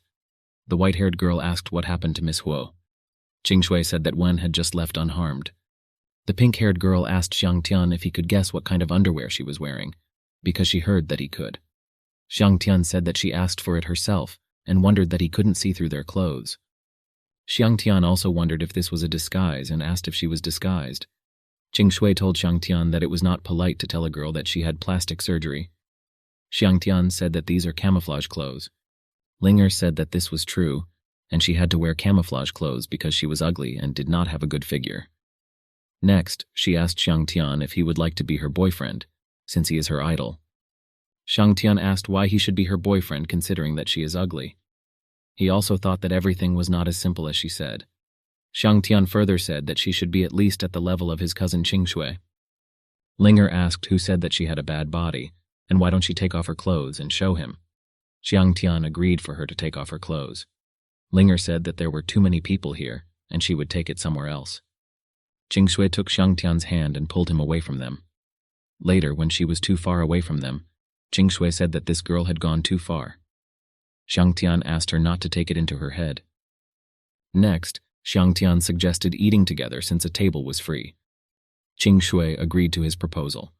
Next, Wan Nianling approached Qingshui and said that he had been waiting for her for a long time and that she had finally returned.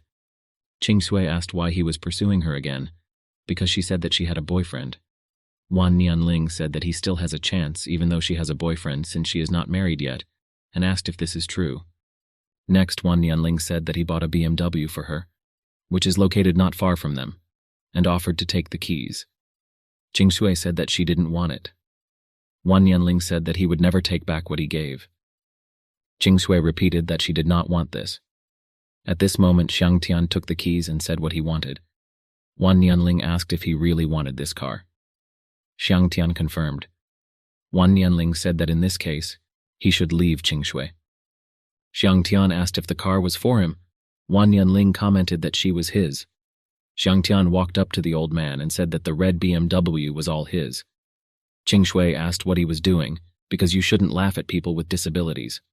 Xiangtian asked Qingshui if this old man was like that, after which he told the old man that if he didn't want to, he would give the keys to someone else. The old man stood up and said that he wanted this car and that there was no need to give it to others. The moment the old man got into the car, Wan Nianling asked him to wait, stop and get out because it was his car. But the old man started driving and drove into the building. After that, Wan Nianling said that since he was not the driver, after the car crashed into the wall, his insurance would not be paid. He was very sorry about what happened. And at that moment, Xiangtian and Qingshui calmly left. One of the following days on the way to school, Xiangtian was met by his ex-girlfriend and asked if he wanted to get in the car to get there faster. The driver said that he shouldn't be allowed to sit down because he smelled like manure. The girl asked the driver if he really didn't want to sacrifice his car. He answered her that he would do anything for her. Xiangtian told them to drive carefully because he saw an accident yesterday and the same thing could happen to them. Then they still crashed into a garbage truck and Qingshui told Xiangtian that she doesn't know why she liked him before, because now she definitely doesn't like him. While already in the classroom, Xiangtian asked if the garbage had been removed. The girl replied that he would never find a girlfriend, and that she was glad that she broke up with him because he was not good enough for her. Xiangtian said that since he doesn't deserve it, then she does, because fish are looking for fish, shrimp are looking for shrimp, and toads are looking for frogs.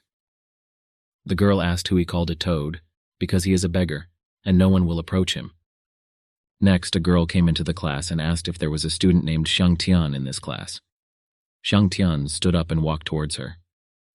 Her classmates started saying that she was beautiful, and that Xiangtian seemed to know her, but none of them knew her. Xiangtian asked this girl who she was and who gave her the horse. The girl replied that he knew who it was and offered to go with her, because she was waiting for him. Someone said that no one knows what a toad is until it is compared to a swan. The girl took him to Xiao Ma's brother. Xiao Ma said that 10 years have passed, and he is becoming more and more like their father. Xiangtian said that he couldn't believe it was really him because he missed him. Xiao Ma said that of course it was him, because he gave him this horse when he left. Next, Xiao Ma introduced his daughter-in-law Hua Yi to him. Xiangtian greeted her after that. She also greeted him. Xiao Ma also said that he was little then and always ran after him. Xiangtian said of course because he is 7 years older than him. Xiao Ma asked how the godfather was and how his health was. Xiangtian said that his father had died. Further, being already at home, Xiao Ma said that if it were not for his godfather who saved him, he would have died. He wanted to repay him in the future, but he made him forget his way home forever and told him not to come back. Xiangtian said that his father had always been like this, so he never had friends to visit him. Xiao Ma said that since he has no one else at home, he offers to move in with him. Xiang Tian said that he had nothing to worry about because he now had a place to live. At this moment, Xiao Ma called Xiantu and asked him to come urgently, to which Xiao Ma agreed. Next, Xiao Ma told Xiang Tian that Xiang Tian's father was suffering from gout and couldn't go out now, so he had to run errands for him and asked Xiang Tian if he wanted to go with him, because he had something to tell him. Xiang Tian agreed and they went. On the way, Xiang Tian asked who Xiantu was and why he should carry out his orders.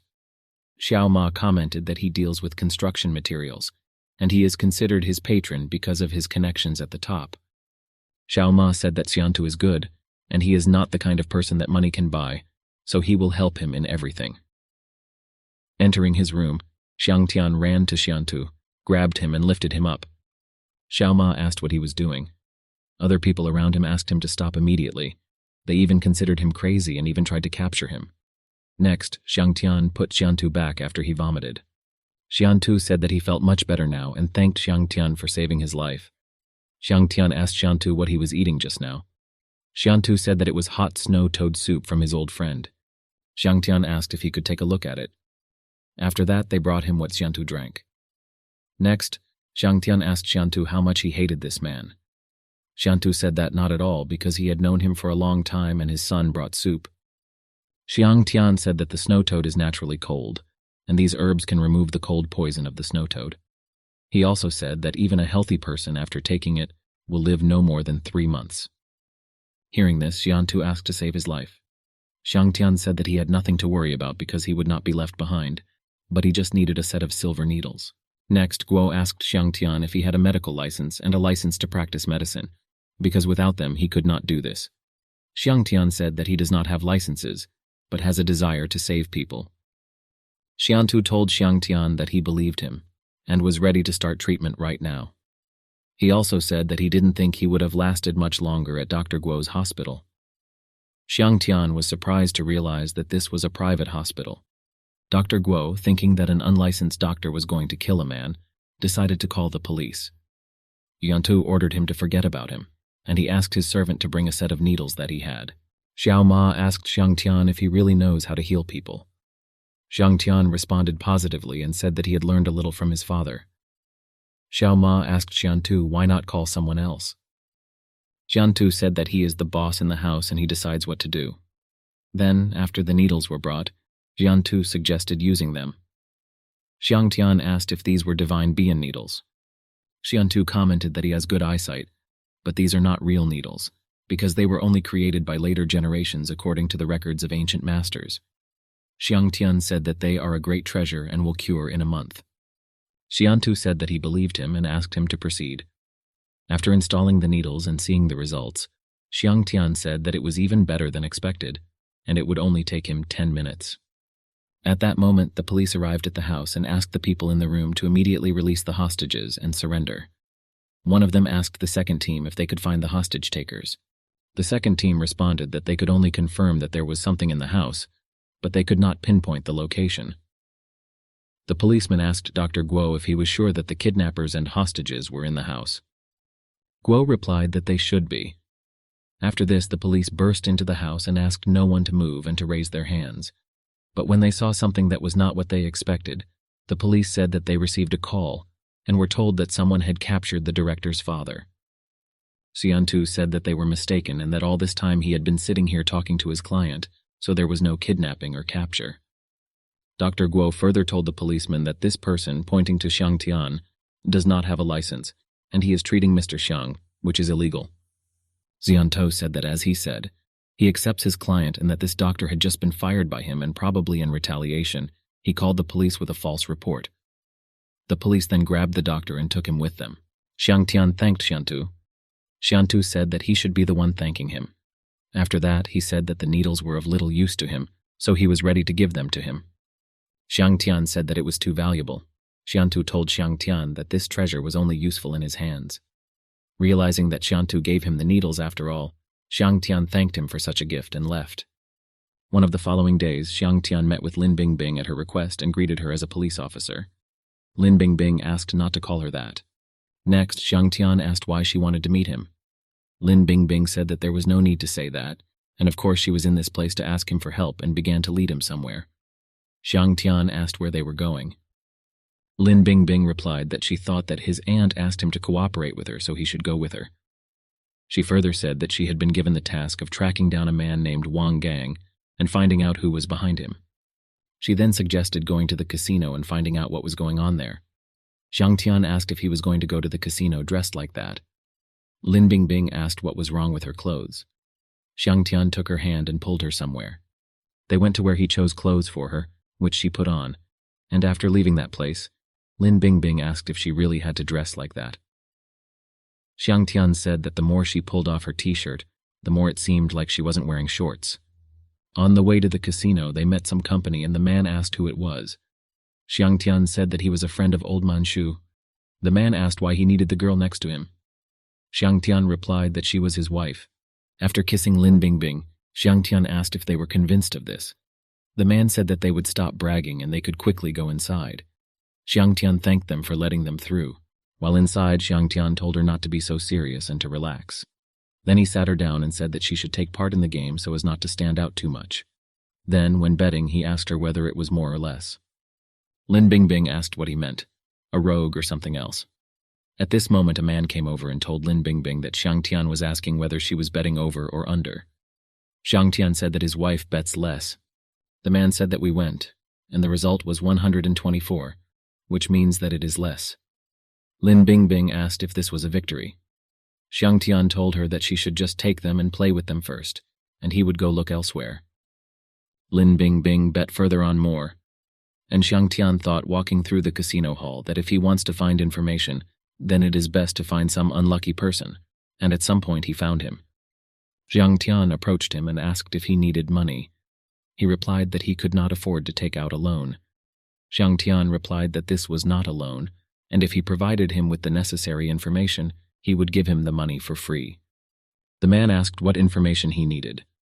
Xiang Tian commented, and after they agreed, he walked up to Lin Bingbing and asked how her game went. She didn't answer him right away, but it was clear that she was upset. Then they left the casino, and Lin Bingbing told Xiang Tian that she lost all the money he gave her. Xiang Tian responded that it was good work, and that he had made progress on his part. She clarified whether this was true. Xiang Tian asked her to kiss him, and then he would tell her everything. Lin Bingbing was about to hit him. Seeing this, Xiang Tian said that he was just joking. He further said that the guy she is looking for, Wang Gang, goes to this KTV Fire Day every Sunday, and he will go with him when the time comes. Xiang Tian thanked Xiang Tian for his help and said that kissing was a problem for her. Then his cousin called him and he accepted the call. At this moment, Lin Bingbing stabbed him in the back and left. Xiang Tian wondered at this moment what was wrong with her. Then one of the following days, during the start of the university entrance exams near Zhanghai High School, Xiang Tian thought that he wanted to go and sit somewhere where he could drink, and he ended up going to such a place. He ordered himself a drink and a girl sat down next to him, called him handsome and asked how about treating her to a drink. Without waiting for an answer, after a while she took his glass and drank from it. Xiang Tian asked the girl what was wrong with her. The girl replied that it was just a drink and asked not to be so stingy. Then 3 men approached her, and one of them recognized her and told her brother that it was her. His brother asked the girl to return his wallet and then they would forget about it. The girl said she had no idea what wallet he was talking about. The man asked not to force them to use force on her. The girl asked what he wanted and said that her boyfriend was here and he was very strong. After that, Xiang Tian took out a wallet and handed it to them, asking if this was what they were looking for. The girl thought that she wanted to hide it for a while. The man demanded to know if he was playing with him. The brother said that they really did it. Xiang Tian said that he does not play with men. The 3 brothers did not take the wallet and decided to attack him and beat him. The girl asked what happened. Not far from them was another couple. The guy there demanded to know if Miss Hong had seen it.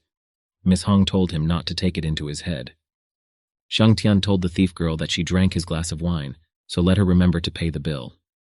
After leaving the bar, the girl asked where he lived, and if he wanted her to take him home in a taxi, he refused. The girl asked if it was true and thought that she had his wallet and he would cry when he got out of the taxi and did not have money to pay for the trip. But at that moment, Xiang Tian told her not to look because he returned it. Seeing this, the girl said that he was a professional.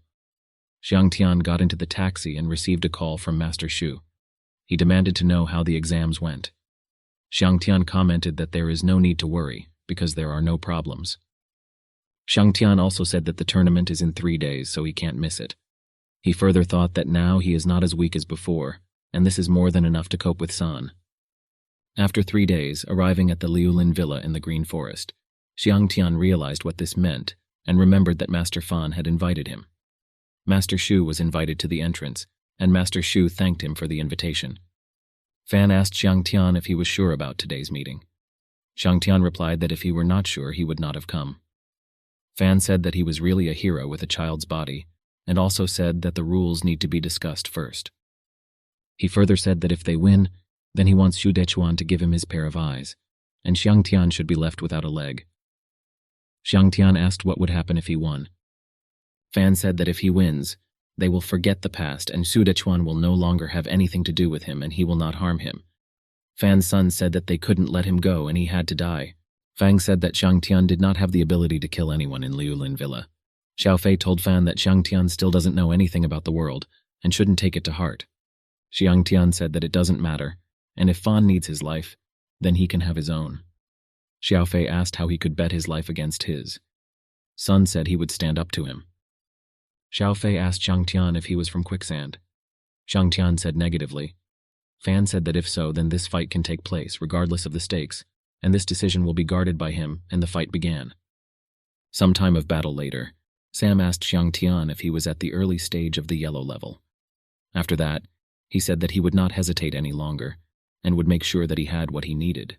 Next, San thought that he had underestimated Xiang Tian and that he was more difficult than he thought, because he was growing rapidly, and at that moment he decided that he would have to do it quickly. Xiang Tian thought that since San was so ruthless, he would not leave himself the slightest chance of making a mistake. After that, using all the techniques he knew to the maximum, he defeated San. After the victory, Xiang Tian told San that he had lost both legs, but he would not kill him, because he had many enemies and had to pay his bills. Fan asked Xiang Tian who he learned Tai Chi from. Xiang Tian said that he learned this by accident one day in the park. Mr. Fan showed it to him and told him to come to his Liulin villa one day.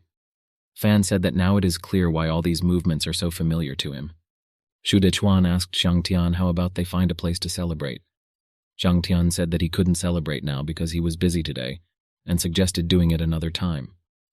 When he arrived at the meeting, he noticed Lin Bingbing, who said that she thought he would not come. Xiang Tian said that she was late, and she was talking about him like that. He further asked why she dressed up like that, because that's not her style. Lin Bingbing said that she didn't want him to dress her up specially, so she chose her own clothes. He further noticed, and demanded to know if she was used to high heels and offered to help her with this. Then a girl approached them and said that they had met again. Lin Bingbing asked who she was. Xiang Tian said that she was a thief and Lin Bingbing ran after her, trying to detain her. The girl asked what was happening. Further, Xiang Tian thought that he probably shouldn't have said this, because it was as if he had triggered the instinct of catching in a mousetrap. After that, he entered the building where Lin Bingbing caught up with the thief. Approaching Lin Bingbing, he told her not to detain her, because he said that she was a thief, but he did not say that she was stealing now. Lin Bingbing asked if she was an active criminal. Xiang Tian exclaimed that she should give those who have already committed crimes a chance to atone.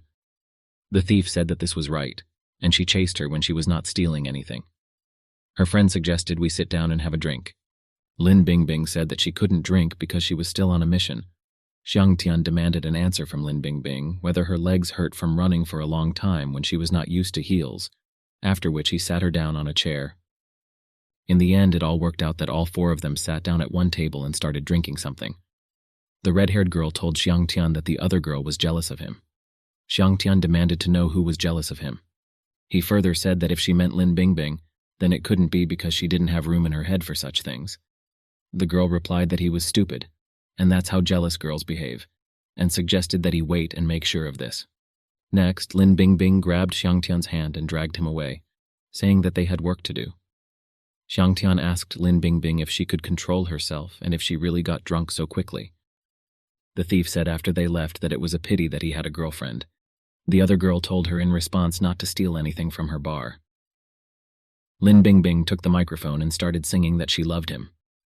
She went on to say that for the first time in her life she allowed herself to let go of all inhibitions and asked permission to dream about him and about herself. Xiang Tian said that it was a real loss for her not to debut as an idol. Lin Bingbing said that her singing was just a cover and she told him to keep an eye on the target, and then asked if he did it.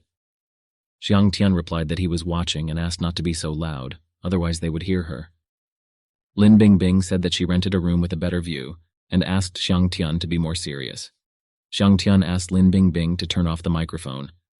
Next he thought that in reality the target was already here, and now he would not mind interrupting them, but it was not good to defame the eyes of this lady police officer. At some point he noticed something. After that, Xiang Tian told Lin Bingbing that it was time for them to leave. Lin Bingbing asked what happened, because the song had not ended yet. Xiang Tian said that the target had just entered the meeting, and they went to observe the meeting. Watching, Lin Bingbing said that she couldn't believe that he didn't tell her that Huo Yazi was already here. Xiang Tian asked if it would be better to do this now, or if he has something more serious to do. In that case, Lin Bingbing suggested going there and listening to what they had to say. Xiang Tian said that there was no need to go there, because he could understand what they were talking about from here. Lin Bingbing asked if he could read lips. After that, Xiang Tian said that the other guy is a foreigner, and the relic will arrive in Zhanghai City in 3 days. They haven't said what it is, but they're going to do something about it. Lin Bingbing said that theft is a big deal. Lin Bingbing asked if this was true and whether he would deceive her, because such things cannot be joked about. Xiang Tian said that he would not joke with something like that. Lin Bingbing said that she believed him and would buy him a drink anyway. Xiang Tian said that he could not accept the treat today since his cousin had just written to him to go home. Lin Bingbing asked if he lived with his cousin. Xiang Tian exclaimed something like that. Lin Bingbing asked if he had permission and how they could live together since he was not yet old enough to get married. Xiang Tian said that he did not need permission because she was his cousin and also lived with her friend. She further asked how 2 girls can live with 1 guy. Xiang Tian said that the more she talks, the more outrageous it becomes, and demanded to know if she had watched enough science fiction films before and left without an answer. Meanwhile, the cousin and her best friend were looking at something, and the cousin asked her friend if they were really going to do this. The friend told her that they had promised to celebrate, so it could be considered a surprise for him. Next, Xiang Tian came home and said that he had returned. His cousin and his friend congratulated him on being the best student in the university entrance exam and asked him what happened and whether he was surprised. A friend asked what happened to him. Cousin said it was too bad because it seemed like it was too exciting for him. Meanwhile, Xiang Tian was thinking about how not to open his vision and asked them not to come closer to him. The next day, Xiang Tian thought that those 2 girls almost killed him last night while celebrating his record exam scores, but it was a good celebration. Next, he begged himself not to think about it, because he had come to Zheng Ru. Entering Zheng Ru's office, Xiang Tian greeted her. Zheng Ru also greeted him and asked him to do her a favor since he had arrived just in time. Xiang Tian asked who sent the flowers he saw. Then he read that they were from Hua and said that this was trivial. Zheng Ru asked him to go to the corner with the flowers and throw them in the trash, which he did at her request. Next, Xiang Tian asked what happened. Zheng Ru replied that Wen Jiahua, one of the 4 young masters of Zhanghai, was constantly harassing her and annoying her. Xiang Tian said that he always heard about the 4 young gentlemen from Zhanghai. Zheng Ru further added that Zhang Tianshu, Hu Fanye, Wen Jiahua, and Wan Nianling are, frankly speaking, 4 rich and influential playboys in their families, and Wen Jiahua is the 2nd son of the powerful Wen family. Xiang Tian said that he knew Wan Nianling since he had been pursuing his cousin. Zheng Ru said that he had better not provoke him, because he is known as the #1 genius doctor in Zhanghai City. Zheng Ru also said that his network covers the entire Zhanghai City, and no one dares to provoke him. Xiang Tian said that he had already done it. Zheng Ru said that in that case, he might forget what she said. At that moment, the pursuer knocked, and Xiang Tian asked what he should do and whether she wanted to let him in. Zheng Ru asked what she should do if she doesn't want to let him in, because of him, everyone is very scared, and even the guards are afraid of him. Xiang Tian exclaimed that if she didn't want to do something, then she should let him take care of it for her. Zheng Ru asked what he was going to do. Xiang Tian went and opened the door without answering. Wen Jiahua was afraid. Xiang Tian also pretended to be scared and asked what kind of creature he was. Wen Jiahua asked what he was talking about and who he was calling a creature. Xiang Tian asked him if he was not a creature. He asked not to joke with him like that. Next, Wen Zhaohua saw and addressed Zheng Ru as Xiao Ruru and asked why she was not answering her calls. Zheng Ru said that she seemed to be asking him not to call her that. Wen Zhaohua asked her not to be angry because he bought her flowers. Xiang Tian asked if he was deaf, because she asked not to call her that. Wen Zhaohua asked who he was and said that it was none of his business, and therefore he should get lost. Zheng Ru said that he is now the special director of Zheng Group, and this is his business. Xiang Tian told Wen Zhaohua that he heard her and he should leave accordingly, because if it weren't for Zheng Ru, he would have kicked him out. Wen Zhaohua laughed and asked him to try to kick him out. Xiang Tian hit him hard and asked if he really wanted him to kick him out, because he had never heard such a ridiculous request. Wen Zhaohua guessed what he was doing and then asked to be released. Next, Xiang Tian took Wen Zhaohua and threw it into the non-recyclable garbage bin, after which he said that the garbage should be sorted properly and left. Wen Zhaohua said that he and Zheng Ru would pay for this. Next, Xiang Tian went to Zheng Ru's office. Zheng Ru asked Xiang Tian what he did to Wen Zhaohua. Xiang Tian said that, at her recent request, he went to the basket and threw it there and told her not to worry about him. Xiang Tian further said that he should introduce her to his brother. Zheng Ru asked if he really had a brother. Xiang Tian said that he is not his own, but he treats him like one, so he decided to introduce her to him. Zheng Ru said that she would also like to meet his family. Xiang Tian pondered that although he knows that he has no future with her, he has already begun to consider her his family. Next, Wen Zhaohua called Biao and asked him to help him with something. He further speculated whether Zheng Group had come out with new lotus water and asked to go and help him make some noise. After the call, he thought about not letting Zheng Ru blame him for this. Meanwhile, Zheng Ru and Xiang Tian were shopping. Zheng Ru took Xiang Tian out and bought him clothes. Xiang Tian at one point said that he could not wear so many clothes and that what they had already bought was already enough for him. Zheng Ru said that before going to his brother she should dress him up properly. After all, she doesn't want him to look too shabby. She also said that they were just passing near the Lotus Water Point and suggested we go there. Entering the outlet, Zheng Ru said that it looked like there were a lot of customers. Xiang Tian said that they are not clients. As they got a little closer, they heard requests for compensation and medical expenses. Then someone called Zheng Ru and said that someone was broadcasting live from their point of view, saying that there were problems with the quality of their products and that many victims were having problems. Zheng Ru asked how this could happen, since she also uses lotus water and does not experience any adverse reactions. Xiang Tian put the shopping down and told her to call the police and she would take care of the rest. Zheng Ru asked if there was a quality problem. Wouldn't it spread if you called the police? Xiang Tian exclaimed not to worry, because he knows what is happening now. Xiang Tian approached the protesters and asked them not to make a scene and tell him what was happening. One girl asked who he was. Another girl asked why he cared so much. Xiang Tian said that lotus water helps. The girl asked to look at her face and said that this happened to her right after she used this product, and asked how it could be fixed. At this moment, Xiang Tian snatched the phone from her hands. The girl asked what he was doing, what kind of thief he was, and said that taking someone's phone and looking through his photo album was illegal. Xiang Tian said that the water is a new product, and the photo album shows that her acne has been around for 6 months. Next, he asked another girl whether the scar on her face was real, and also suggested whether she would tear it off herself or wait until he did it himself. The man with the camera said he was a reporter for the morning newspaper, and suggested he thought it was appropriate to put pressure on the victim. Xiang Tian replied that this should be called more of an exposure of a fraudster. Xiang Tian also speculated whether he was actually a reporter for the morning newspaper, and if so, whether he had a press card. The reporter could not answer this. Xiang Tian asked if he forgot his press card. Next, Xiang Tian, without waiting for a response from the reporter, turned to everyone present and said that as far as he knew, only one real reporter should be present at the event and asked the others if they were trainees. Those present began to say that he was an empty talker and that she would sue him for libel. Xiang Tian said that they had nothing to worry about because they could tell the police all this in detail right here. Police said they received a call about an active scam ring, so they asked everyone to cooperate with the investigation. Xiang Tian told them not to think that only they can post the video on the internet, because there are many witnesses besides them, and suggested that they now see if the lotus water is really a fake or if they are all scammers. After the whole situation was resolved, the police officer thanked Xiang Tian for his help and said that these people are professional scammers who engage in all types of extortion. The policeman also added that, as a rule, companies do not want to get into trouble and pay, so very few people like him are brave enough to report it on the spot. Xiang Tian said that he is not afraid of these bad people because their brand is on the right track.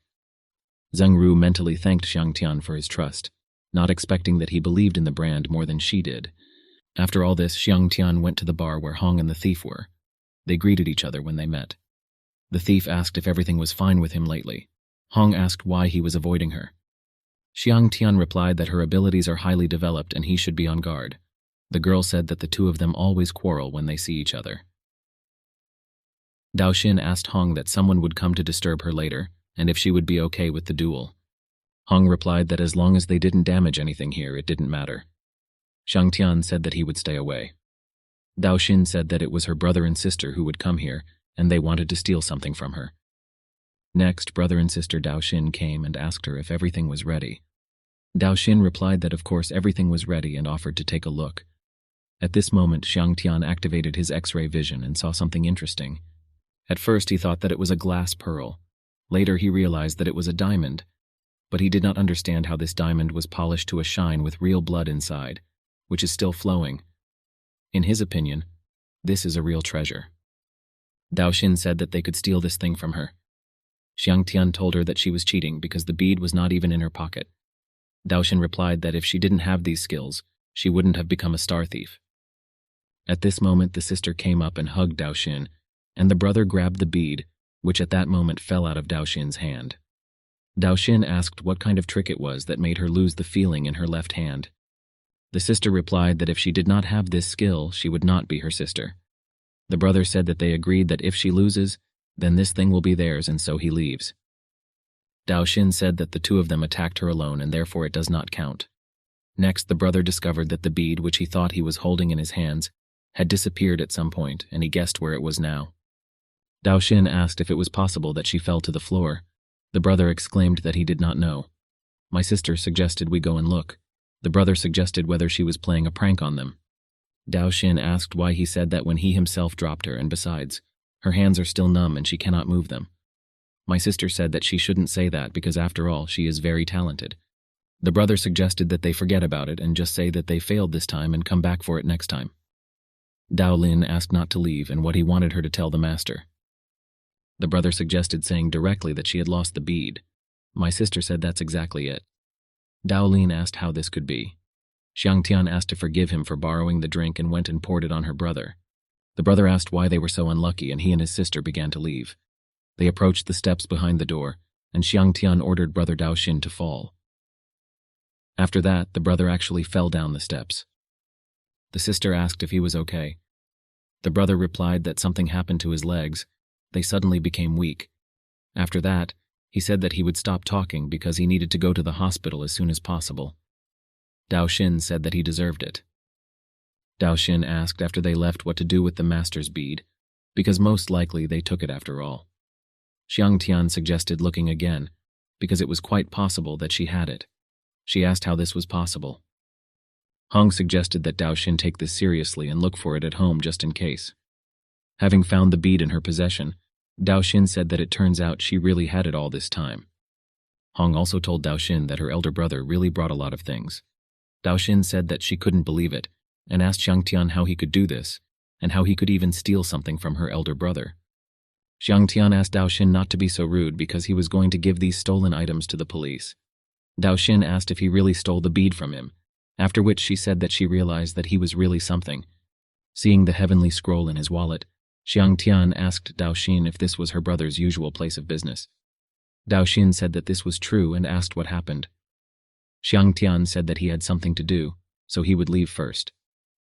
Further, after leaving, Xiang Tian thought that it seemed that the scrolls were not the same, and that someone was also looking for other scrolls besides his own.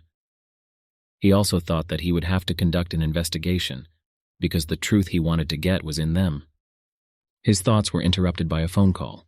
The girl called and said that it was urgent, and asked him to come to the taekwondo club tomorrow and say that he was her boyfriend. Xiang Tian asked his cousin why she was pretending to have a boyfriend again. The girl said that she was not Ye Qingshui but Bing Xin.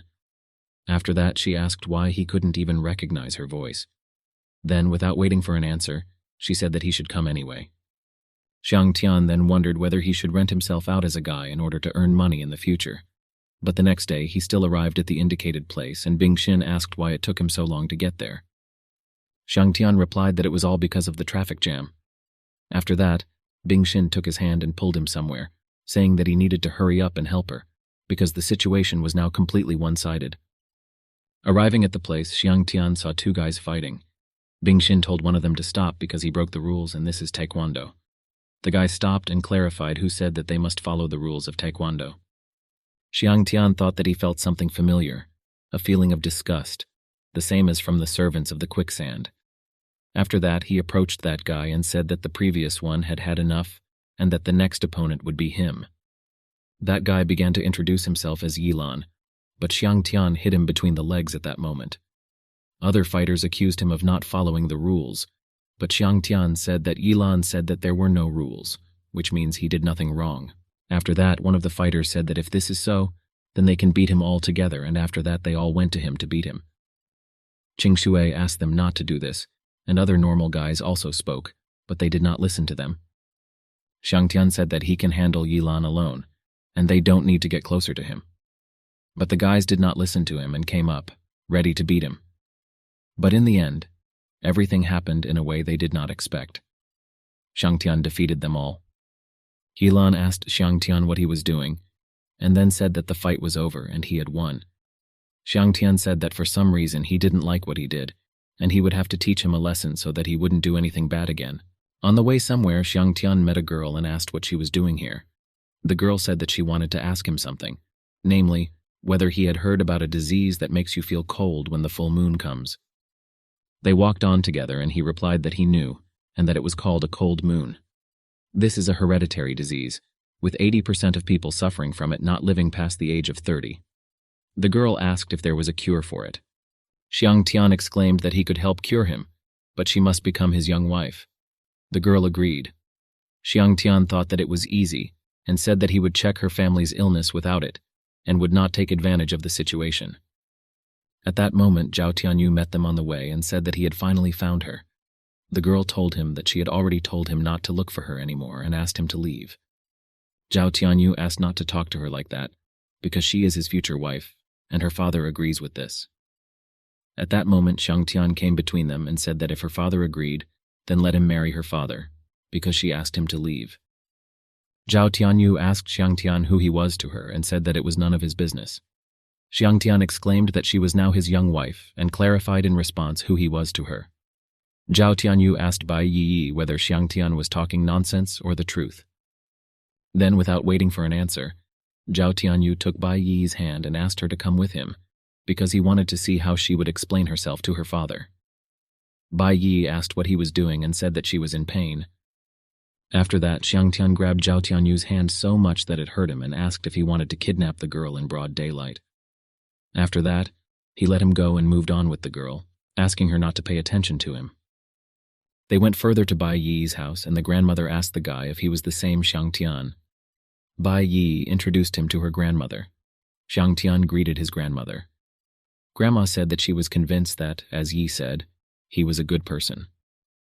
Xiang Tian wondered what kind of atmosphere this was and why it was like meeting his parents. After that, he said that he was ready to start treating Bai Yi right now. Grandmother asked if it was a divine needle. Xiang Tian said positively and began treatment. During the treatment, Bai Yi said that the cold in her body disappeared and that she had never felt so relaxed. Xiang Tian said that he had read that it is very difficult to eradicate the root of the disease, so he can only guarantee that it will not return in 5 years. The grandmother said that 5 years is a long time, because their family suffers from this every day. Xiang Tian further said that after treating Bai Yi, it was her turn. Grandmother agreed, and at that moment Uncle Bai Yi came in and clarified what he was doing. Bai Yi replied that this was Xiang Tian, whose doctor she asked to come and treat their family. The uncle asked what kind of doctor he was, and whether he had a license and what hospital he was from, and whether he was here to rob them. The grandmother replied that he came to them completely free of charge and asked why he continued to interrogate him. Uncle said that only cheese in a mousetrap is free. Xiang Tian said that if it is not free, then it is a scam, and if it is free, then it is no good at all. The grandmother asked him to apologize to the doctor or leave. The uncle said that he had already told her that he would find a doctor to cure them, and all she had to do was give him another 100,000 yuan. Bai Yi asked her uncle how many times he asked his grandmother for 100,000 yuan, and how many times he found a reliable doctor, and why he doesn't believe in Xiang Tian, because she really got better. Uncle asked Bai Yi what she was talking about. After his words, he raised his hand to strike, but Xiang Tian stopped his hand. The uncle clarified what he was doing. Xiang Tian said that he checked his pulse and saw that in women it is much more serious than in men, and asked if he knew this. He further let go of his hand and said that this was the reason why he took a lot of money from the Bai family, under the pretext and that he wanted to kill the women of the Bai family, so that the family's fortune would become his. Uncle said he was talking nonsense. Grandmother said that if you think about it, it is true that he constantly says that they are making a fuss about this disease, and constantly asks her for money to go to the doctor. Xiang Tian asked permission to teach him a lesson from his grandmother. Grandma allowed it. Bai Yi asked her grandmother not to be angry, but her uncle said that this was all wrong and asked her to listen to him. Further, Xiang Tian told his uncle that in women the disease is no more severe than in men, but in them it manifests itself later. Xiang Tian also told his uncle that it could manifest itself very quickly, and asked if he had noticed that lately he had been feeling more uncomfortable than ever. The uncle asked Xiang Tian how he knew. Bai Yi asked if what he was saying was true. Xiang Tian replied that this was true, and that he might not live to see the end of the year. Grandmother asked to save him, because he is still her son, even if he is a bastard. Xiang Tian said that he would save him, but it would not be for free. As payment, he wants half the value of his family's property. After treating her grandmother, Bai Yi went to see Xiang Tian off and decided to talk to him. On the street, Bai Yi thanked Xiang Tian for coming to help her family today and asked for forgiveness for her uncle, because he was very rude to him. Xiang Tian said that this matter has nothing to do with her. While still leaving, Xiang Tian said that her uncle could come to him when he wanted to be cured, but asked to remember that he wanted half of the family property, and said that he did not bargain. One day at a bar, Wan Nianling met a girl and asked if she knew details about Xiang Tian. The girl said that she knew everything about him. Wan Nianling asked if she was his friend. The girl replied that he was her enemy. After that, the girl told Wan Nianling everything she knew, and thought that it was all because of Xiang Tian. After all, Xu Shaokong no longer wants to see her, but she wants to buy branded items, and now she can only earn money this way. One day, Xiang Tian saw Qingshui and asked if these people came to her later with troubles.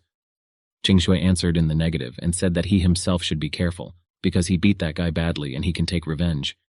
Next, Wan Nianling approached them, and Xiang Tian hit him and asked for forgiveness, saying that he was thinking that someone wanted to take revenge on him. Wan Nianling said that he knows all its secrets. Xiang Tian wondered what secrets he knew, whether he knew about his special physique that had been discovered, whether he knew that he had a heavenly remnant scroll, and whether he knew about his parents. In general, he didn't know what to think.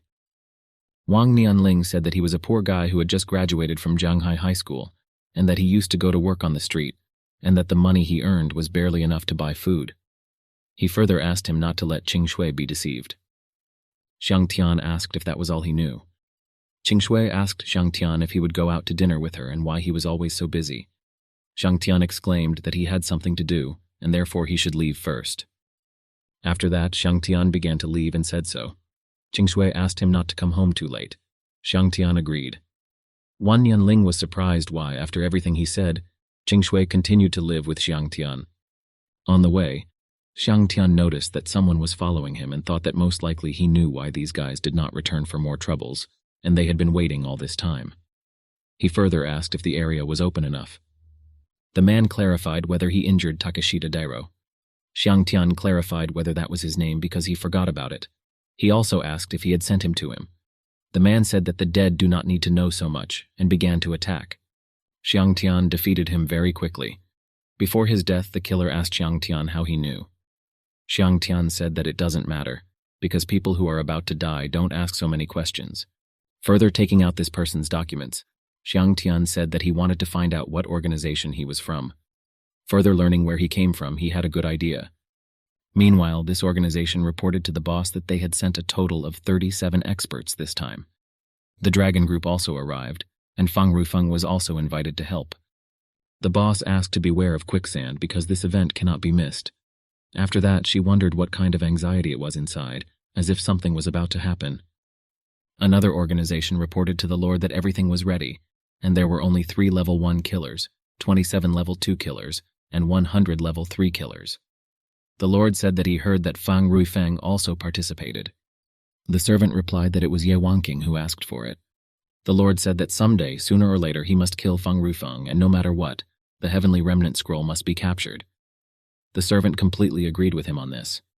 The leader of the killers asked if everything was ready. He was told that almost. The leader asked where the others were.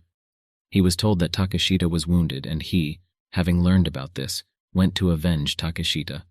The leader said not to wait for him, because he knows where the place is. Sister Dao Xin asked Brother Dao Xin what the islanders were asking them to steal. Brother answered that this is a small scroll of small size, and although he has lost the photo, he still remembers its appearance. My sister was also wondering if they would really get 5 million when they got it. The brother exclaimed that it was even possible that they would get a lot more if they talked about it again. Then they began to gather according to the plan to go to the indicated place. The sister asked her brother to hurry up because the car was already approaching. The brother put on a wig and offered to see what would happen next. The car drove up to the indicated place, and they, already dressed as old people, blocked the road. People got out of the car and walked towards them. The brother told the sister that as soon as they let them get into the car, everything would be in their hands. They asked for help. The people who got out of the car did not believe them and began to take off their wigs. Having made sure that, as expected from the boss, these were still wigs, they did not help them like old people. The sister asked the guys to be gentle with them. The armed man asked to finish this crap and get out of the way. At that moment the shooting started, and the girl in the car thought that what was going to happen would happen. Then she got out of the car and asked everyone else to also get out of the car, because the guests were already here. The brother clarified whether it was a shot. The sister asked what was going on, and if he said they just needed to steal it without shooting. The brother replied that they were being used as bait. My sister suggested running away. The girl said that since they were all here, she asked them to introduce themselves, because if the shooting continued, then all the flying tigers would be dispersed. The Lord came out and asked Fan Ruifeng if he was afraid of dying here, since he had been fighting for so many years. Fan Ruifeng told the Lord that he had better worry about himself, since he had never lost a fight against him. The Lord said that there are many people who do not know how to live and die, and whoever dares to steal the heavenly scroll from him will die. After that, they began to fight. Meanwhile, someone was watching all of them from the third side, and he became interested in who would ultimately get the heavenly scroll, because the battle continued. The seagull and the mussel are engaged in a fierce battle, and so he, like a fisherman, will wait in the distance. The Lord told Fan Jifen that he would kill him today. Fan Rifen asked the Lord if he had such an opportunity. The other killers decided that the scroll was in one of the cars, and they decided to go and take it from there. Ye Wanqing tried to stop them, but neither she nor her assistants were able to stop those who managed to take the scroll and escape. Xiang Tian realized that it looked like there was a winner and it was his turn to act now. These people were still being pursued, but at some point they noticed that supposedly Takeshita had run up to them and handed him a scroll with the words that he was the best in terms of stealth, so he could take it and run away. Xiang Tian began to run away, and after him they told him to remember that he would be met at the standard place. Having disappeared completely, Xiang Tian thought that it was too simple, and they would be furious if they knew who the scroll was given to. While in a safe place, Xiang Tian decided to try comparing the scrolls and noticed how amazingly the two of them fit together. They connected together, and Xiang Tian felt strange sensations and lost consciousness. While in a strange state, Xiang Tian heard phrases that the path can be completed, God can be killed, this is also the path to heaven, and many other phrases. After coming out of this state, Xiang Tian thought that it seemed that he had made another breakthrough, and it seemed that he had broken through to the third level of heavenly awakening, and wondered if it was the power of the heavenly scroll that had such an effect. Ye Wanqing said that this matter could not remain in this state, and she asked to find and eliminate everyone from the quicksand in Zhanghai City. The attendant told her they were short-staffed. Although the Special Operations Division has many new recruits, their combat effectiveness is very limited. Ye Wanqing asked to transfer people, hire experts from the Dragon Group because she wants to reorganize Zhanghai City, At some point, Xiang Tian received an SMS message saying that someone was holding Bai Yi, and if he wanted her to survive, he should come alone to the Shu family's warehouse in the east of the city. After that, Xiang Tian went there. When he arrived, he found a man holding Bai Yi hostage, who told him that he was finally here. Bai Yi asked for help. Xiang Tian said that this is another warehouse, another kidnapping, and it looks like one scenario. Next, Xiang Tian wondered if they really couldn't change the plot, because it had already become damn boring. Bai Yi asked to be careful because his enemies were approaching him from behind in order to kill him. Xiang Tian said that no matter what was supposed to happen, he would give them a different version of the plot. The man said that he will destroy him, but first he wants him to see him playing with Bai Yi, not letting him move. Xiang Tian asked the man if he would really destroy him, and then said that today he would show what it means to be destroyed. He asked everyone around him to kneel, and they all obeyed him. The man asked his assistants what they were doing, and why they knelt at Xiang Tian's request. Deputies said they didn't know what happened, but they were instantly weakened and had no choice. Then they began to say that Xiang Tian was up to something and began to get up and attack, saying that they would kill him. But Xiang Tian overpowered everyone and told the man that today he would do a good deed and destroy his desires. Xiang Tian further added that he had never been so ruthless, but this time he would make an exception for him. The man asked not to come closer to him and asked how he did it all. But Xiang Tian continued to approach, saying that if he had only touched him, he would not be so angry. The man told Xiang Tian that he was not a person, but some kind of demon. Xiang Tian asked him how dare he touch his woman. The man asked Xiang Tian not to approach and said that if he approached, he would be forced to do something. But Xiang Tian approached and deprived him of his hand. Xiang Tian further told Bai Yi that he would take her out when he was finished. Xiang Tian told the man that before leaving he would give him a gift. He did something and said that it stopped his bleeding, so he should thank him. Xiang Tian further told the man that now he cannot move not only because of the blood, but also because of his entire body, because it itches and causes him pain. But he can't move or speak, so he'll have to suffer forever. He further said that he deserves it and left with Bai Yi. Bai Yi asked Xiang Tian on the way whether he would always be like this now, and asked him to simply punish him for 5 months so that he would no longer dare to do anything to them. Next, at the hospital, someone asked if his son was really hopeless, and if they really couldn't do anything in such a big hospital. The doctor replied to Mr. Zhao that he was very sorry, but unfortunately this is exactly the case. The doctor also reported about the other people who were brought to the hospital that they all had fractures in the lower parts of their bodies. Zhang immediately thought that this was the work of Xiang Tian, who, in his opinion, killed his son. Next, the head was informed that Takashita was dead, and his clothes were taken away. The head clarified whether the person they so desperately helped escape was not Takashita. They answered him that this was so, and that all their brothers died in vain.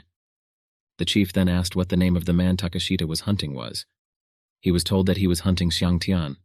The head asked to bring Xiang Tian alive to him. The servants agreed to carry out this order. At some point, Zhang Ru called Xiang Tian and asked if he wanted to have dinner. Xiang Tian exclaimed positively and said that he was pleased to be invited to dinner. Zhang Ru said that he should decide where and what to order. Then they met after the call and Zhang Ru asked where he wanted to go. Xiang Tian said that there was no need to go anywhere, because it was very close to them and pointed to this place. Approaching the table and sitting down at it, Xiang Tian clarified to Zhang Ru why she was standing, because she could also sit down. Zhang Ru said that if he wanted to come to such a place, then he should have told her in advance so that she could change her clothes.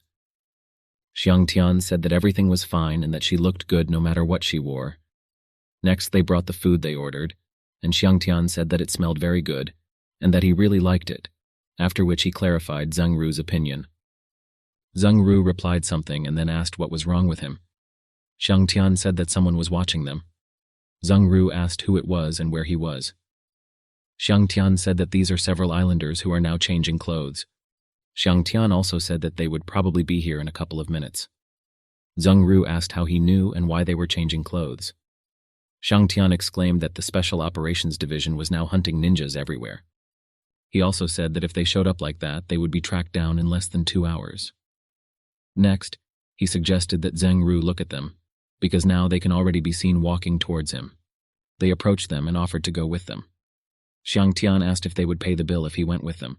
He was asked not to resist and was told that in order to kill Takashita, He must be a mid to late yellow level. One of them said that the four of them had the same strength as him, so he had no chance against the four. Next, Zheng Ru dropped her glass and one of the guests asked what happened and whether she had eyes. Zheng Ru asked for forgiveness and said that she had not noticed. The guest said that she was beautiful and he would forgive her if she ate with him. Xiang Tian told him that this was his girlfriend, and he would kill him if he touched her anymore. The man said there wasn't a single woman in the area that he couldn't get. People around were wondering what was going on and whether anyone wanted to quarrel with Biao. Also, someone said that this someone is crazy. Xiang Tian asked Biao if he thought he was alone and could not see his subordinates. Biao asked Xiang Tian if he really thinks that they are afraid of them, because they can easily defeat them. Biao also asked if he was rich enough to hire security. While the islanders were fighting with the cafe guests, Xiang Tian and Zheng Ru ran away. Zheng Ru told Xiang Tian that it was great and that he was smart, because not everyone can pit enemies against each other so that they bite each other. Xiang Tian said that it was too good to be true, and these idiots would not be able to handle these dogs. Hearing this, Zheng Ru suggested leaving the place where they had run, because this alley was a dead end, and they would be stuck here. Xiang Tian took the pipe and asked Zheng Ru if she wanted to become a hero. Zheng Ru asked which hero. Xiang Tian gave her another pipe and asked her to take it. She took it and thought that Xiang Tian always saves her, and she should also be brave. Zheng Ru further said that she would be a hero and prepared for battle. Xiang Tian told her that she needed to wait a little longer, because the right time had not yet come. Next, he called Shu and asked him to send the car to the right address. At some point, he said that he should stop hiding, because he knows that he is there and that he himself is keeping him surrounded, so he asks him to surrender. One of the islanders came out and told Xiang Tian that he was being reckless. Next, Xiang Tian told Zheng Ru that she could do it now. Zheng Ru asked if she really could. Xiang Tian replied that these people are not doing anything good in their area. They are all murderers who have taken several lives. Xiang Tian also said that she should just walk up and hit them. She did this because he immobilized them all with the help of his abilities. They didn't understand what was happening. Further, after all this, Xiang Tian thanked her for her help. Next, Xiang Tian approached one of them with a needle and tried to find out how many of them were still alive and where they were. The islander replied that if he had enough courage, then let him kill him. Xiang Tian said that he could make his life miserable.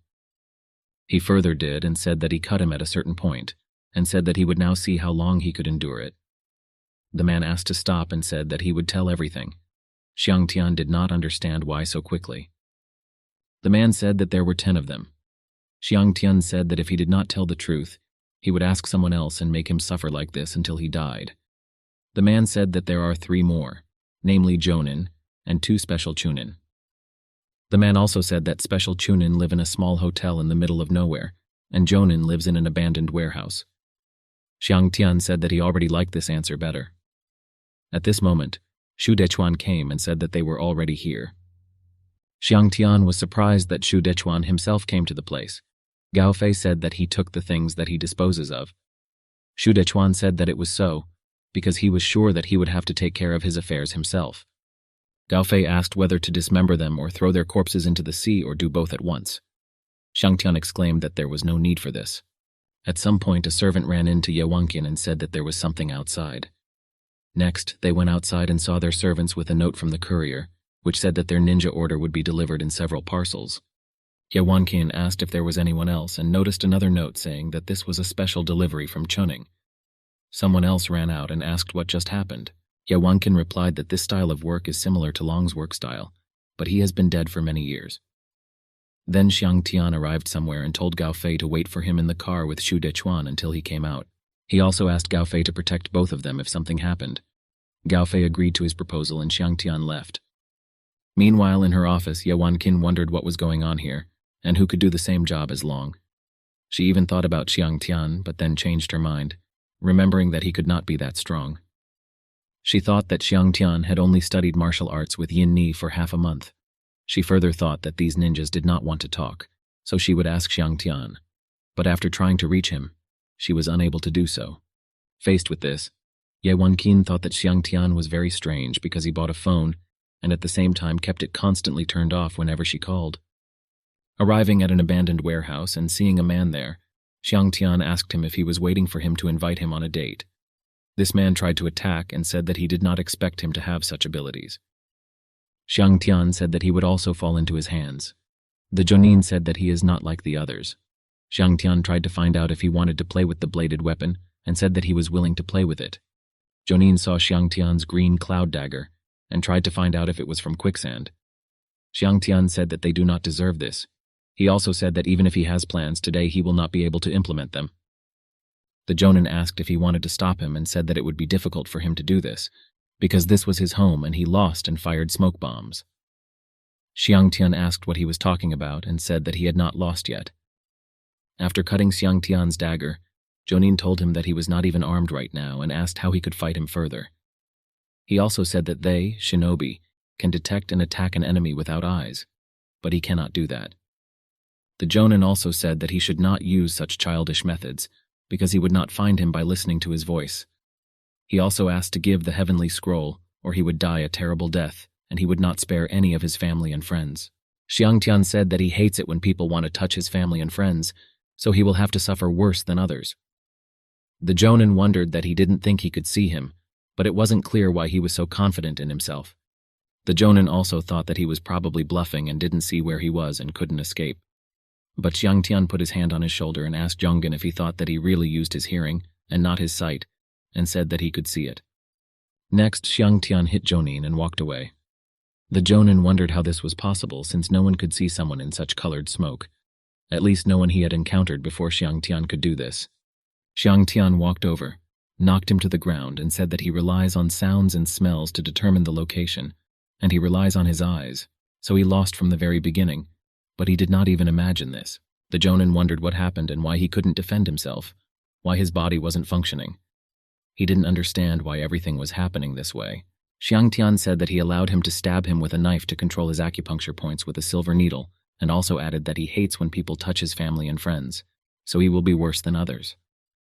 Taking the Jonin's dagger, Xiang Tian told him that it had opened his pain points and balance points, crushed his bones, so all he could do was enjoy. And about the blade, he said that it was good and that he would keep it for himself. Next, a car arrived with Zhang Ru, who asked Xiao Fei if Xiang Tian was okay and if he had left yet. But at that moment, Xiang Tian pulled Jonin out of the warehouse and Zhang Ru asked why he was injured. Xiang Tian exclaimed that everything was fine. After this, Xiang Tian asked Xu Dechuan to take the book after returning, copy it, ask 10 translators to translate the words into Chinese, and then give it to Xiao Fei. Xu Dechuan agreed to fulfill his request. Xiang Tian said that there is another package, and then the next day, Ye Wanqin and his servants saw Jonin near their office. Ye Wanqin wondered what could have done this, and then called Xiang Tian. Xiang Tian saw the call from his aunt and accepted it. His aunt asked him if he wanted to join the special team. Xiang Tian replied that he did not want to do this and ended the call. Xiang Tian saw another call immediately after finishing the conversation with his aunt, accepted it without looking at the number, and repeated as if to his aunt that he had told her that he did not want to do this. But this time it was Zhao Tianyu's father who called.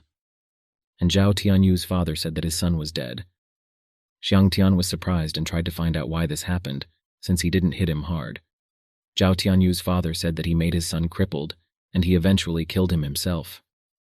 Xiang Tian told him that he was an idiot because he just wanted to teach him a lesson and that his son would get better in a few months. His father said that there was no need to lie to him, because he himself sent him on his way, and now he will send Bai Yi too. Xiang Tian asked him what he did to Bai Yi. Zhao Tianyu's father said that it was too late, and also said that Bai Yi was with his son on Highway 32 outside the city. He liked Bai Yi and sent her to join him. After the call ended, Xiang Tian used the Wandering Cloud's Immortal Steps technique to quickly run towards the indicated location. Those who saw him run thought that he created strong winds and that he looked like Superman. Then Xiang Tian finally came running and found a car moving towards the cliff. While running, he dreamed of being on time, and in the end he did it. He stopped the car and told Bai Yi, who got out of the car, that everything would be fine. The man told Xiang Tian that he was just thinking that it would be easy for him, but he obviously couldn't stand against a bullet and pointed the gun at him. He told Xiang Tian that he would bury him with his son. Xiang Tian said that apparently he was not good enough because he wanted to try to catch the bullet, but he couldn't. The man, not understanding how it was possible that he could not hit Xiang Tian, continued to shoot over and over again. Xiangtian further approached the man and said that since he was crazy, he would let him go completely crazy and took out his needles. After he dealt with the man, he decided to send Bai Yi home. Xiangtian walked up to her and said that she could go and not be afraid that that man could ever harm her. Bai Yi asked Xiangtian what he did to him. Xiangtian said that he simply helped the man go completely crazy. Next, Xiangtian sent Bai Yi home, and his aunt called him again and asked the same question if he wanted to join the special team. Xiangtian was about to answer her negatively again, but she interrupted him. She also said that she thought about including him in a group with Lin Bingbing after he joined the special team, but since he doesn't want to, he can forget about it. Xiangtian asked her who told her that he didn't want to. He also told her that he just didn't listen to her well, and that now he was going to behave well and was thinking that a lot of things had happened lately, and he wanted to find out a lot, and it would be easier if he joined. Aunt liked the answer. Next, Xiangtian came to his aunt's office and she told him that the special team is divided into 7 ranks, namely trainees, then there are 7 ranks, 7 of which is the highest. She further said that from today he becomes a rank 1 member of the Xiaxia Special Forces. There are 100 rank 1 members in the entire province, but in Jianghai there are only 30. Xiangtian asked why he skipped the trainee level and ended up at rank 1. The aunt replied that she knew everything about him, and therefore there was no need for him to undergo an internship. Xiangtian said that this is true, because no one knows him better than his aunt. After this, the aunt said that in a special forces team, promotion in rank occurs due to the completion of tasks, and the more difficult the task, the faster he rises in rank. Xiangtian asked what the advantage of promotion was. The aunt replied that there was a special forces team working here, the advantages of which he would learn about later. She also asked to be careful and not go beyond the rank to receive the task, because the mortality rate would be very high. Next, the aunt asked if there was anything else he wanted to ask. Xiangtian tried to see if he could ask about his parents. The aunt replied that when one day he reaches the level of his father, he will have the right to know everything. Xiangtian said that everything was clear to him, and that there were no more questions and that he was leaving. Ye Wanqin thought that she knew he could do it since he was Long's son. Afterwards, Xiangtian met with Lin Bingbing, who said that she heard that he had joined the Special Forces team and asked if he was with her. Xiangtian exclaimed that she was very knowledgeable. Lin Bingbing further asked permission to tell him that her greatest desire is to join the Dragon team, and if she wants to join, then she must become a member of the 7th rank. She also said that this is why she will work hard on assignments to gain experience and hope that it will not be a burden to her. Xiangtian said that she need not worry because he would definitely cooperate.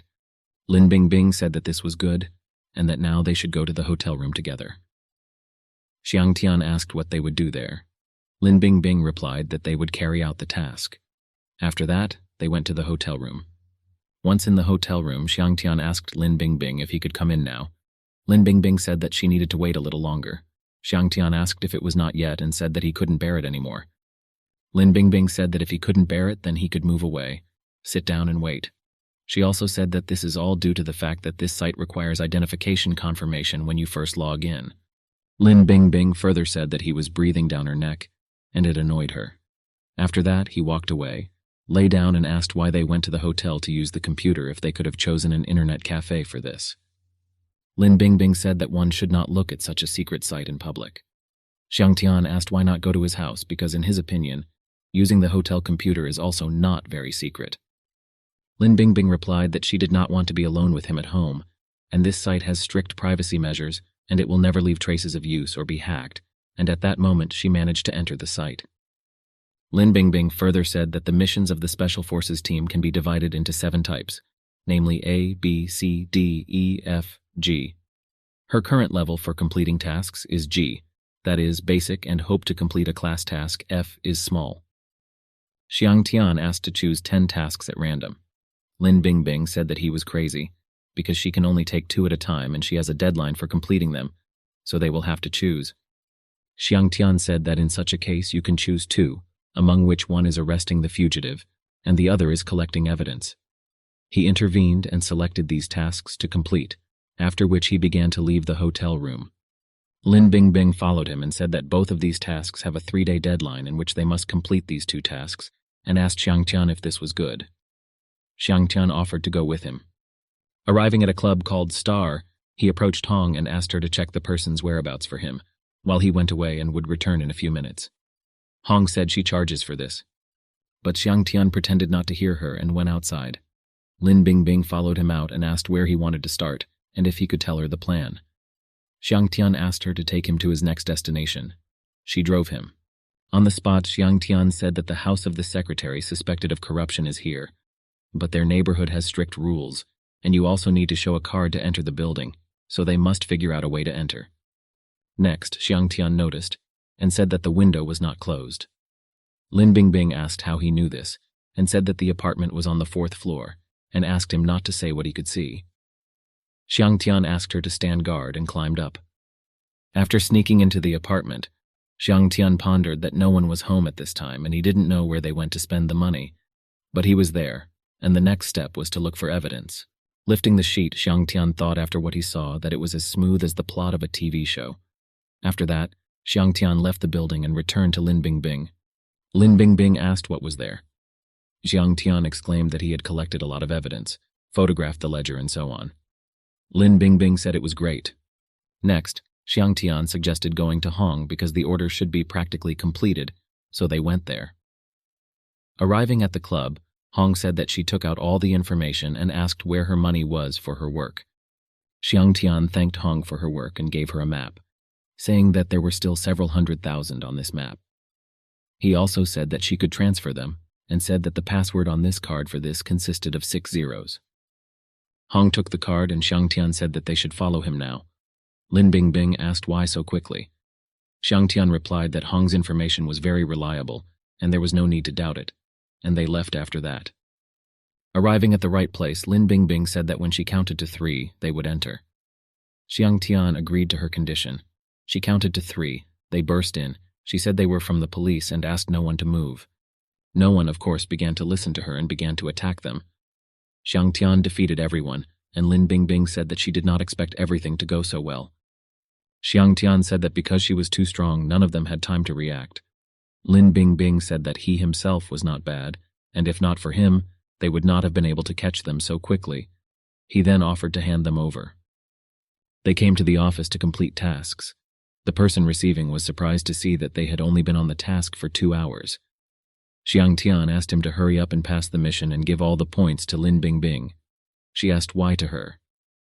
Xiang Tian said that he is in the Special Forces team because of her, and he has no need for experience points. The host said that they had broken the speed record, and they would be awarded 50% of the total experience, but the reward would not increase. Xiang Tian told the receiver that he understood everything. Lin Bingbing thanked Xiang Tian. Xiang Tian suggested starting new tasks as soon as possible. It was a crazy night. Xiang Tian and Lin Bingbing completed 18 tasks in one night. This is a very surprising result. Since Xiang Tian did not require experience points, the only person to submit tasks in the system was Bingbing. Because of this, all the members of the first-class Special Forces teams only knew about a person named Lin Bingbing from Zhanghai City. Although they were surprised and envious, some of them were in a very bad mood towards her. One of them was Lu Qing, who ranked first in Class G assignments. In the conference room, one said that it was Lin Bingbing who completed 18 G-level tasks in one night. Another asked to look at page 1, because there were only a dozen tasks, and she was in all of them. The third wondered what she looked like. Among everyone, Lu Qing alone was furious. At this moment, Lin Bingbing walked in with Xiang Tian. Lin Bingbing asked if it was here. Everyone told her that they could pass through and that it was here. Lin Bingbing greeted everyone and left, but at some point Li Qing tripped her, causing her to almost fall. Next, Lu Qing asked Lin Bingbing if she wanted to apologize for hitting her leg. Lin Bingbing told Lu Qing that she was the one who pulled out her leg and caused her to trip and asked how she could kick it. At that moment, a man came in and tried to find out what the noise was. This man asked everyone present to use their powers to complete tasks and not to fight each other. Lu Qing asked the captain why he was so careless about recruiting and said that he recruited just anyone. The captain tried to find out what Lu Qing meant casually and said that Lin Bingbing had set a record of 18 tasks in one night, and the maximum had previously been set at 30 in a week. Next, Xiang Tian made Lu Qing fall. Lu Qing asked what he was doing. Xiang Tian replied that a good dog does not get in the way and moved on. Lu Qing swung her blade to kill Xiang Tian. The captain asked her to stop, and Lin Bingbing warned Xiang Tian about the danger. Lu Qing froze and didn't understand why she couldn't move. Next, the captain approached her, took her blade, and said that she would be suspended from work for 3 days, and her promotion experience would be halved. Xiang Tian, the captain, said that he was also punished, because he saw him kick her on purpose, and he would leave him without experience for the next 30 G-level missions as punishment. Xiang Tian said that it did not matter at all. The captain went on to say that now that everything was settled, they should inform him of their plans for the coming week. Lin Bingbing said that they could now take the E-level quest and asked Xiang Tian if he wanted to take it. Xiang Tian asked if she really wanted to take on a more difficult task. Lin Bingbing said positively. Xiang Tian said that they could try. Lu Qing thought that she was going to be promoted to 2nd grade, but because of her, it wouldn't happen. After leaving the office, Xiang Tian told Lin Bingbing that she could go and he would go home to get some clothes. Lin Bingbing asked him to hurry up in this case. Xiang Tian agreed with her wishes and left. Further along the way, Qingshui called him and said that he should not return home yet, because she saw Wan Nianling wandering below and she did not know what kind of trouble he was up to. He exclaimed that she shouldn't worry about him. Finding people near the house who wanted to fight with him, he overpowered them. And it turns out that Wan Nianling set up all this and filmed it all on his phone. Wan Nianling pondered that this was exactly what he wanted. He further said that he just needed to trim the video a little and go and report this to the newspaper editor that he was beating citizens. At this moment, Xiang Tian walked up to him, snatched the phone and destroyed it. Wan Nianling tried to find out what he was doing and asked not to come closer. Xiang Tian said that he should ask him what he was doing here. He also asked him to never do such dirty tricks to him and to stay away from Qingshui. Linger was lying in one of the houses. The man approached his father and tried to find out how she was and said that he had to save her. The father said that he was his grandson and of course he would save him. He also said that it felt like the life force had been sucked out of his body, so the man had better find out who he recently offended.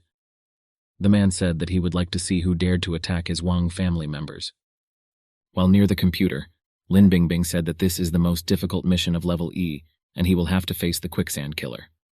Lin Bingbing then asked Xiang Tian if he really wanted to take on this task.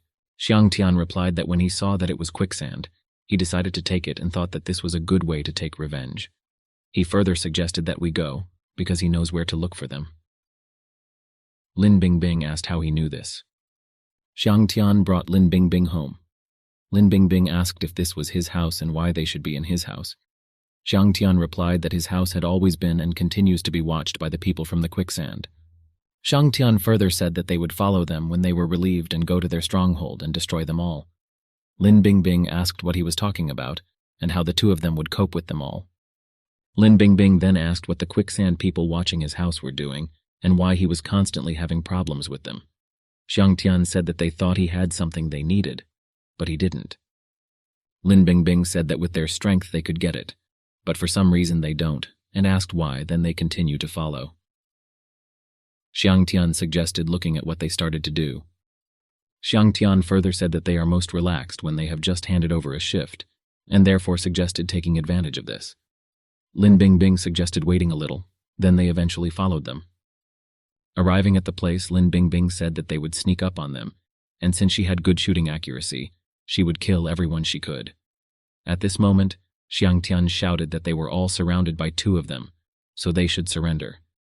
Lin Bingbing asked Xiang Tian if he was crazy. Xiang Tian didn't answer her, but told them all that he was warning them that if they didn't come out and surrender, they would kill them. Then they went out and one of them told Xiang Tian that they were not looking for him, but he himself came to them. Lin Bingbing accused Xiang Tian of exposing them. Xiang Tian asked for forgiveness, and at that moment launched needles at all of them. They all hit, and Lin Bingbing asked in surprise how this was possible when she only fired 1 shot. Xiang Tian suggested going closer to them. Others who came wondered what was going on and why he was so strong. Xiang Tian exclaimed to them that he had said that they needed to surrender, otherwise they might be beaten. After that, those who came began to run away, but it was already useless, because if he saw them, they would be overcome by him. Next, reinforcements arrived, which Lin Bingbing had called in advance. The captain went further to Xiang Tian with Lin Bingbing and asked if the 2 of them did it together. Xiang Tian exclaimed that Lin Bingbing did all this herself, and he only watched. Lin Bingbing tried to say that this was not the case, but the captain interrupted her and congratulated her on being a second-class member of the Special Forces team from today. Lin Bingbing asked if this was true. The captain exclaimed that it was true.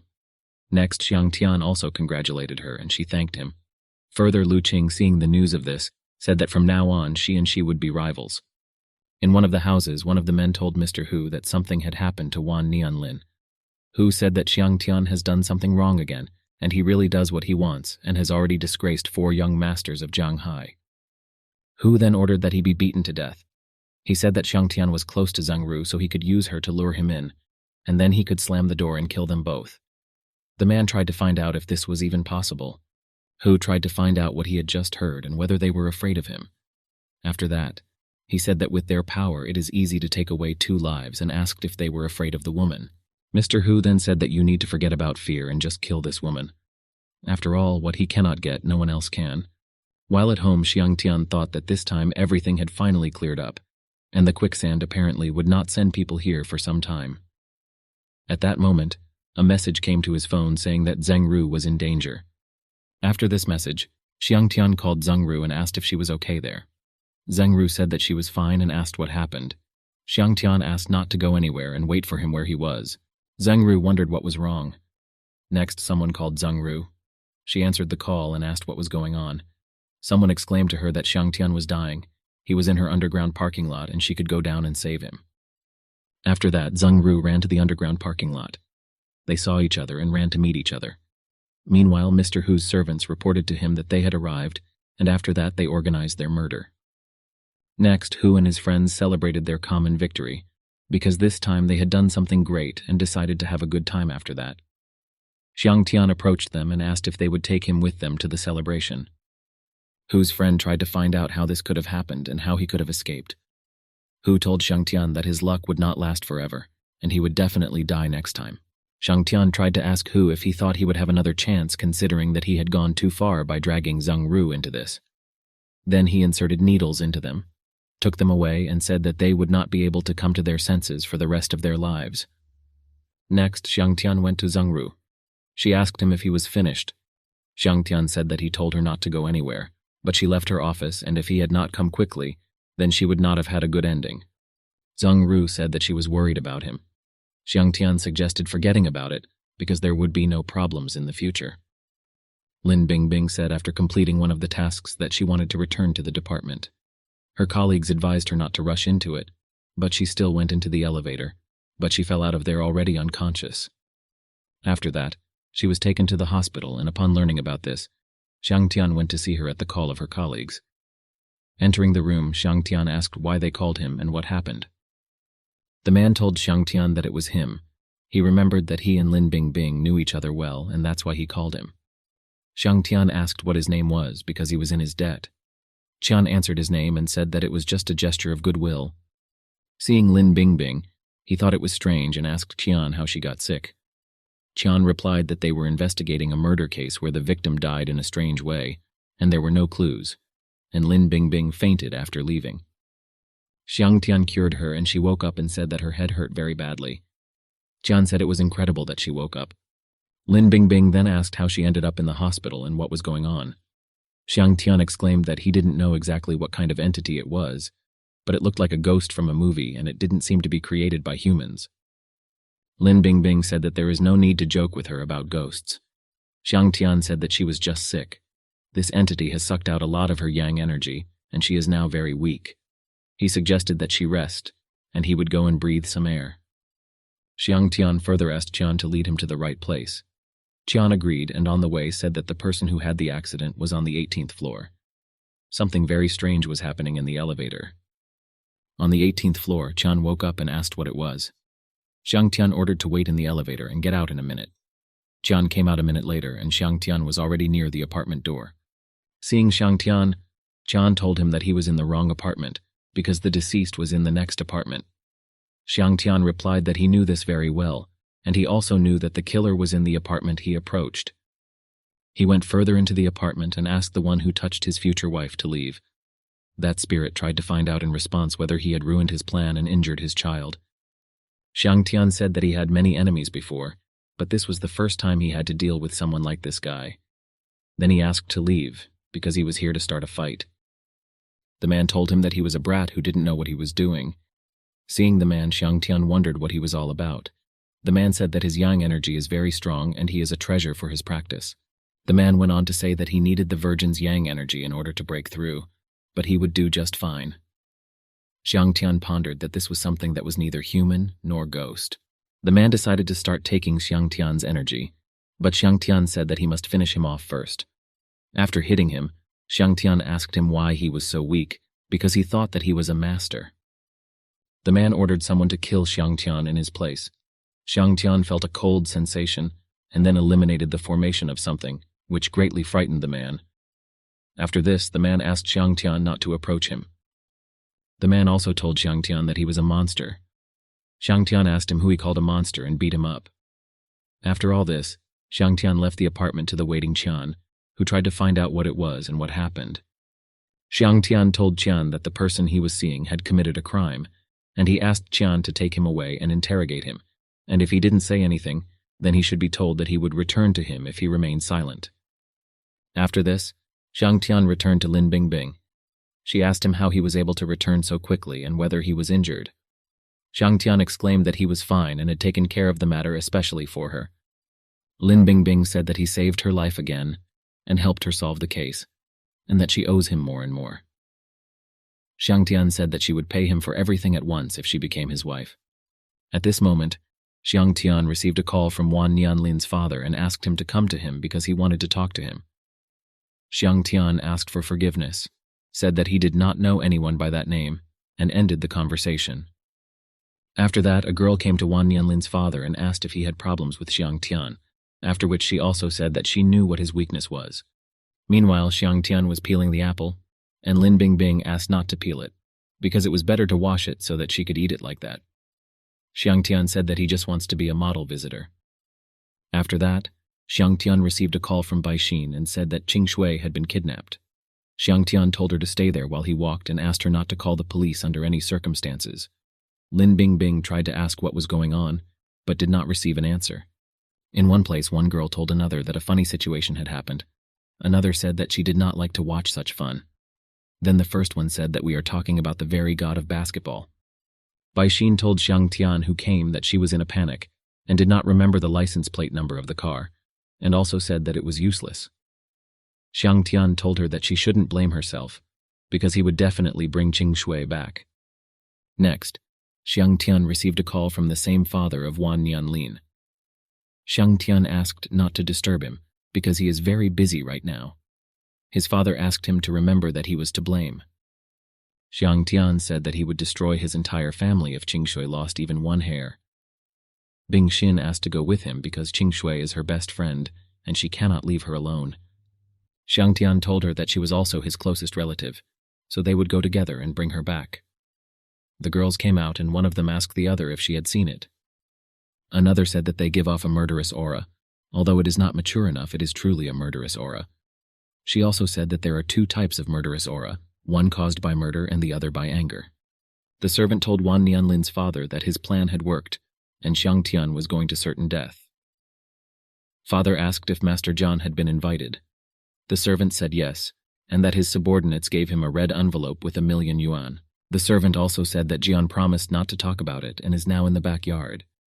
Wan Nianlin's father said that after Xiangtian's bones were broken, he would allow his son to torture him personally. Arriving at the Wang estate, Xiangtian tried to find out Bingxin as she thinks, where he should hit first. Bingxin replied that she needed to hit her in the face. Xiangtian tried to find out where the house should be demolished first. Bingxin pointed to the sign. Xiangtian told Bingxin that this was well said, and after that he broke the tablet and said that today he would destroy his tablet, then his bones, and finally his entire estate. The servant reported to Wan Nianlin's father that Xiangtian broke their sign. Wan Nianlin's father that this sign was made by his father and became even more angry than before. Meanwhile, two girls were already near the estate. The redhead told her older sister that it was a lot of fun and that she liked the way this basketball god did everything. The older sister said that he would have problems. The younger sister asked if it was cooler and said that in any case they were here to watch the fun because the more trouble the better. Xiangtian entered the estate. Wan Nianlin's father ordered all his servants to kill him, and they began to attack. As Xiang Tian defeated them all, he also said that it was too late to be afraid. Wang Nianlin's father asked John. John said that he was the guardian of the Wang family, and since someone dared to destroy the tablet of the Wang family, then he should intervene in this matter. But before he did so, he asked who Xiang Tian's master was. Xiang Tian replied that he was not worthy to ask him who his master was. John said that he did not want to kill his friend's student, but since he is so ungrateful, then he is not to blame, and he went on the attack. Xiang Tian said what nonsense this is. John told Xiang Tian that he was an impudent kid who smashed an egg against a stone. Xiang Tian tried to find out if he remembered what he said about today. He would first tear down the sign and then break the bones. Wan Nianlin's father said that this was enough. Xiang Tian, breaking John's bones, tried to find out what he said and said that he did not hear him. Father said that if he didn't let John go, he would make him regret it. Xiang Tian said that if he wanted it so much, he would return it to him. After that, Xiang Tian let go of Master John's hand and hit him so hard that Master John flew far away from him and straight towards Wang Nianlin's father. The bald man took Master John and told Xiang Tian that he was too ruthless at such a young age.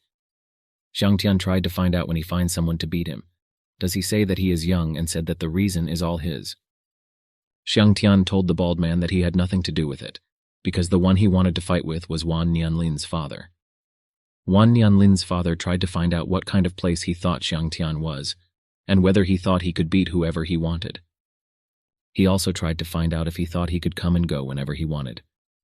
Xiang Tian said that then he would leave here and began to leave. Then he began to return, and said that he was here again, and tried to find out if someone could stop him. Wan Nianlin's father said that as long as he was here, he would not be able to move. Xiang Tian said that if he wants to go, no one can stop him. Baldy said that he has character, but let him not forget that he is here. Xiang Tian asked who he was. The bald man said that he didn't know what he was doing, and even Fang Ruifeng wouldn't dare talk to him like that. Xiang Tian asked if he was sick, and said that Fang was well-mannered, and of course he would not talk to him like him. Next, Xiang Tian asked to forget about it, and asked Wan Nianlin's father if he was ready. Wan Nianlin's father asked what he thought he should be prepared for. Xiang Tian said that of course he started beating him. During the fight, the bald man wondered why he was so fast, and after a while asked Xiang Tian if he thought he was not here, after which he went on the attack. After the unsuccessful attack, he thought that Xiang Tian was so strong that if he had not blocked it, he would have broken his ribs. He further said that it looked like he had not been in battle for too long, and he went on the attack. Meanwhile, the sisters watched, and the youngest said that Xiang Tian was in trouble. This old man is a Xuan-level master, and his fighting skills are also not low. The elder sister said that this man is strong, but he is not fast and not very dexterous. The elder sister also said that defeating the old man is not difficult if you find the right opportunity. The younger sister said that, as you can see, the basketball god is only at the late yellow level, so the chances of winning are very small. Xiang Tian began to run away, thinking that the old man was too strong to fight head-on. The old man asked him not to run away if he was so impudent. At some point, Xiang Tian caught a good moment, and thinking that the old man had been caught, kicked him. Next, the old man put on some bracelets and told Xiang Tian that he forced him to do this. Xiang Tian wondered what kind of tricks this old man was playing, and how he could defeat him with the help of these bracelets. The old man tried to find out what else he could do to Xiang Tian. Xiang Tian replied that he wanted to hide some of his power, but it seemed that it would not be possible today. At this moment, Ye Wanqin came to Wang's estate and ordered them to stop. Ye Wanqin then told the Wang family that they had kidnapped her daughter and asked if that was true. John exclaimed that perhaps this was some kind of misunderstanding. Ye Wanqin said that they would stop talking nonsense, because she had real evidence. Then they released Qingshui, and John said that it was his ungrateful son who kidnapped her daughter, but nothing terrible happened. Ye Wanqin asked how they could kidnap people, and whether they thought that one day one of them would be captured. Xiang Tian told his aunt that he would get even for Qingshui, and she could only watch. Auntie said that there was no point in being a hero, because this was Xi Xiaofeng, the former #1 master of Zhanghai City. Xiang Tian said that it doesn't matter who he is.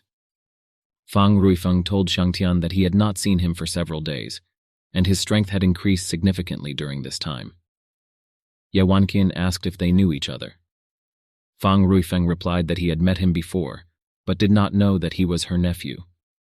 Shi Xiaofeng tried to ask Fang Ruifeng if he wanted to join the fight, since they had not seen each other for a long time. Fang Ruifeng told Shi Xiaofeng that he had been fighting him for 10 years, but had never defeated him, and asked if he really thought that he needed someone to help him. The older sister suggested leaving. The younger sister ran after her. Xiang Tian said that there is no need to talk about other people because he himself is good enough to defeat him. Ye Wanqin wondered how he reached Xuan level. At this moment, Xiang Tian moved to the early stage, then to the middle stage, and then to the late stage of Xuan level, and told Shi Xiaofeng that he would remain an idiot for the rest of his life and defeated him. The other members of the Wang family were very surprised by this. Ye Wanqin was thinking that Shi Xiaofeng was probably the only late-stage Xuan level master in the entire Zhanghai city, and she wondered what happened to Xiang Tian. Xiang Tian thought that he had actually not yet reached the late stage of Xuan level, and it was just a bluff, but it was enough to scare the enemy. After that, he wondered who would next want to fight him. Next, he pulled the stones, collected them, and held them with his hands above his head. John asked Xiang Tian what he was up to. Ye Wanqin also became interested in this. Xiang Tian said that, as he had already said, first he would destroy the tablet, then the bones, and finally their entire estate. John ordered the rest of the family to quickly go and demolish and destroy the entire mansion. The family members were not particularly in a hurry to do this, but John was persistent and asked if they were really waiting for Xiang Tian to demolish him with his own hands without their help. They replied that it would be destroyed and ran to destroy it. After that, Xiang Tian changed his mind about destroying everything, because everything was already being done for him, and they began to leave.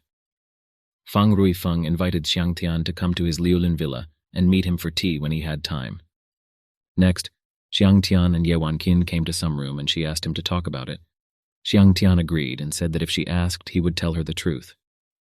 Ye Wanqin asked when he became so strong, because she always thought that his strength was less than the yellow level. Xiang Tian replied that he became like this after training and was thinking about what he could not say about the stolen scroll. Ye Wanqin said that he can forget about it, because she doesn't care why he is so strong, and since he is already a late Xuan level master, he can no longer be a first-grade member. She also said that he should be a member of the second class. Lin Bingbing had recently been promoted to second grade and decided to make him a special operations instructor, after which she asked his opinion about it. She further said that this position was always vacant before and she wanted Fang Ruifeng to fill it, but he refused, and now that she has him, he can take the position. Xiang Tian said that he would not do this. Ye Wanqin said that he could not refuse because this was her order. Xiang Tian said that she was depriving him of his freedom of action. She said she was his aunt. After that, she pierced his finger and forced him against the paper. After that, Ye Wanqin proposed to gather all the leaders from 1 to 7, and she would introduce him to everyone. Further, in the training complex, there were rumors among the leaders that they say that they have a chief instructor, and no one knows yet who he is. While they were thinking out loud, Ye Wanqin came in with Xiang Tian and said that she was introducing them to the new chief instructor of their special operations department. One of the leaders asked if he had been a member of their team before. Ye Wanqin said that she invited Xiang Tian only so that he could familiarize himself with the situation. Xiang Tian thought that this was a rather dubious reason. She further said that he came to the first training of the special operations department for the 7 of them, and added that special training would be organized by Xiang Tian. Xiang Tian said that his training is simple. Xiang Tian sat on a chair and said that today their training is like this, and it consists in the fact that he will sit on a chair, and the 7 of them will try to throw him off it, and if they succeed, they will succeed. One said that if he did this, he was afraid it would hurt him. Another said that fists have no eyes. A third said that in the end they are not playing a game and it is hard to guess how hard they can hit. Xiang Tian said that they don't need to worry about this because if someone can hurt him, then the position of instructor will be theirs. The leaders said that since he said so, they would not be polite in trying to throw him out of his chair. Ye Wanqin thought that they were becoming more similar to each other, namely father and son. Meanwhile, the leaders were unable to throw him off. Xiang Tian asked what was wrong and they couldn't move and admitted defeat. He went on to say that since they lost, they should run 10 laps around the court. They all agreed with his wishes and then ran. Ye Wanqin told Xiang Tian that he was great for subduing these idiots so easily. Xiang Tian said that to interact with different types of people, you need to use completely different methods and said that after they finish, They can go their separate ways, because the rest of the training will be on another day. Next, Xiang Tian met with Xu Dechuan and asked how things were going lately. Xu Dechuan exclaimed that it was not bad because they made some money thanks to him. Xiang Tian said that he had some money left, so he would like to invest it in some business and he needs his help. Xu Dechuan said that there was no problem with it and asked what he wanted to invest in, whether it was antiques. Xiang Tian said that it is not necessary to buy antiques because you can buy anything. Xu Dechuan said that he had been planning to invest in hotels and restaurants recently and suggested that they do it together. Xiang Tian agreed. Xu Dechuan asked how much money was on the card. Xiang Tian said that it was not as much as we would like, namely about 40 million. Xu Dechuan was afraid, and Xiang Tian asked if this was enough. Xu Dechuan said that there is enough for everything. At this moment, Xiang Tian received a call from Officer Qian and said that the guy had escaped. Xiang Tian wondered who he was talking about. Qian said that this is the person he captured at the crime scene after rescuing Lin Bingbing. After that, Xiang Tian came to Qian and he told him that this guy did not utter a word, although he was interrogated and ended up in solitary confinement. He sat there for some time until that night, on which something strange happened. He showed the CCTV footage and indicated that a man had appeared in the room. He doesn't know how this man came to be. They checked the lock on the door and found no signs of forced entry, but the two of them simply disappeared into the room. Qian also said that they all thought it was incredible, and so they decided to call him. Xiang Tian asked to be taken to that very room. Qian agreed to this proposal, and they went there. Arriving at the room, Qian said that they checked, and there were almost no traces of the person who came. The walls are also in order, according to him. Xiang Tian pondered that this person's movement was very careful, so there were no traces left. Next, Xiang Tian looked at the ceiling. Qian asked if there was something there. Xiang Tian asked to check the roof, because there should be a clue on the maintenance floor. Qian asked how they could climb onto the roof without tools. Xiang Tian said that they should search as he told them and not ask questions. Meanwhile, he thought that by allowing the tiger to return to the mountain, he would definitely return to take revenge, and it would be okay if he attacked him. But at the same time, he doesn't think that the others will be able to cope with him. Further, some girl told that same Khan that he was too careless, because he was caught and his leg was broken. Khan told her that it was because of a guy who came out of nowhere and not only broke his leg, but also killed 2 of his dear pets. The girl asked if it was someone from Mao Shan.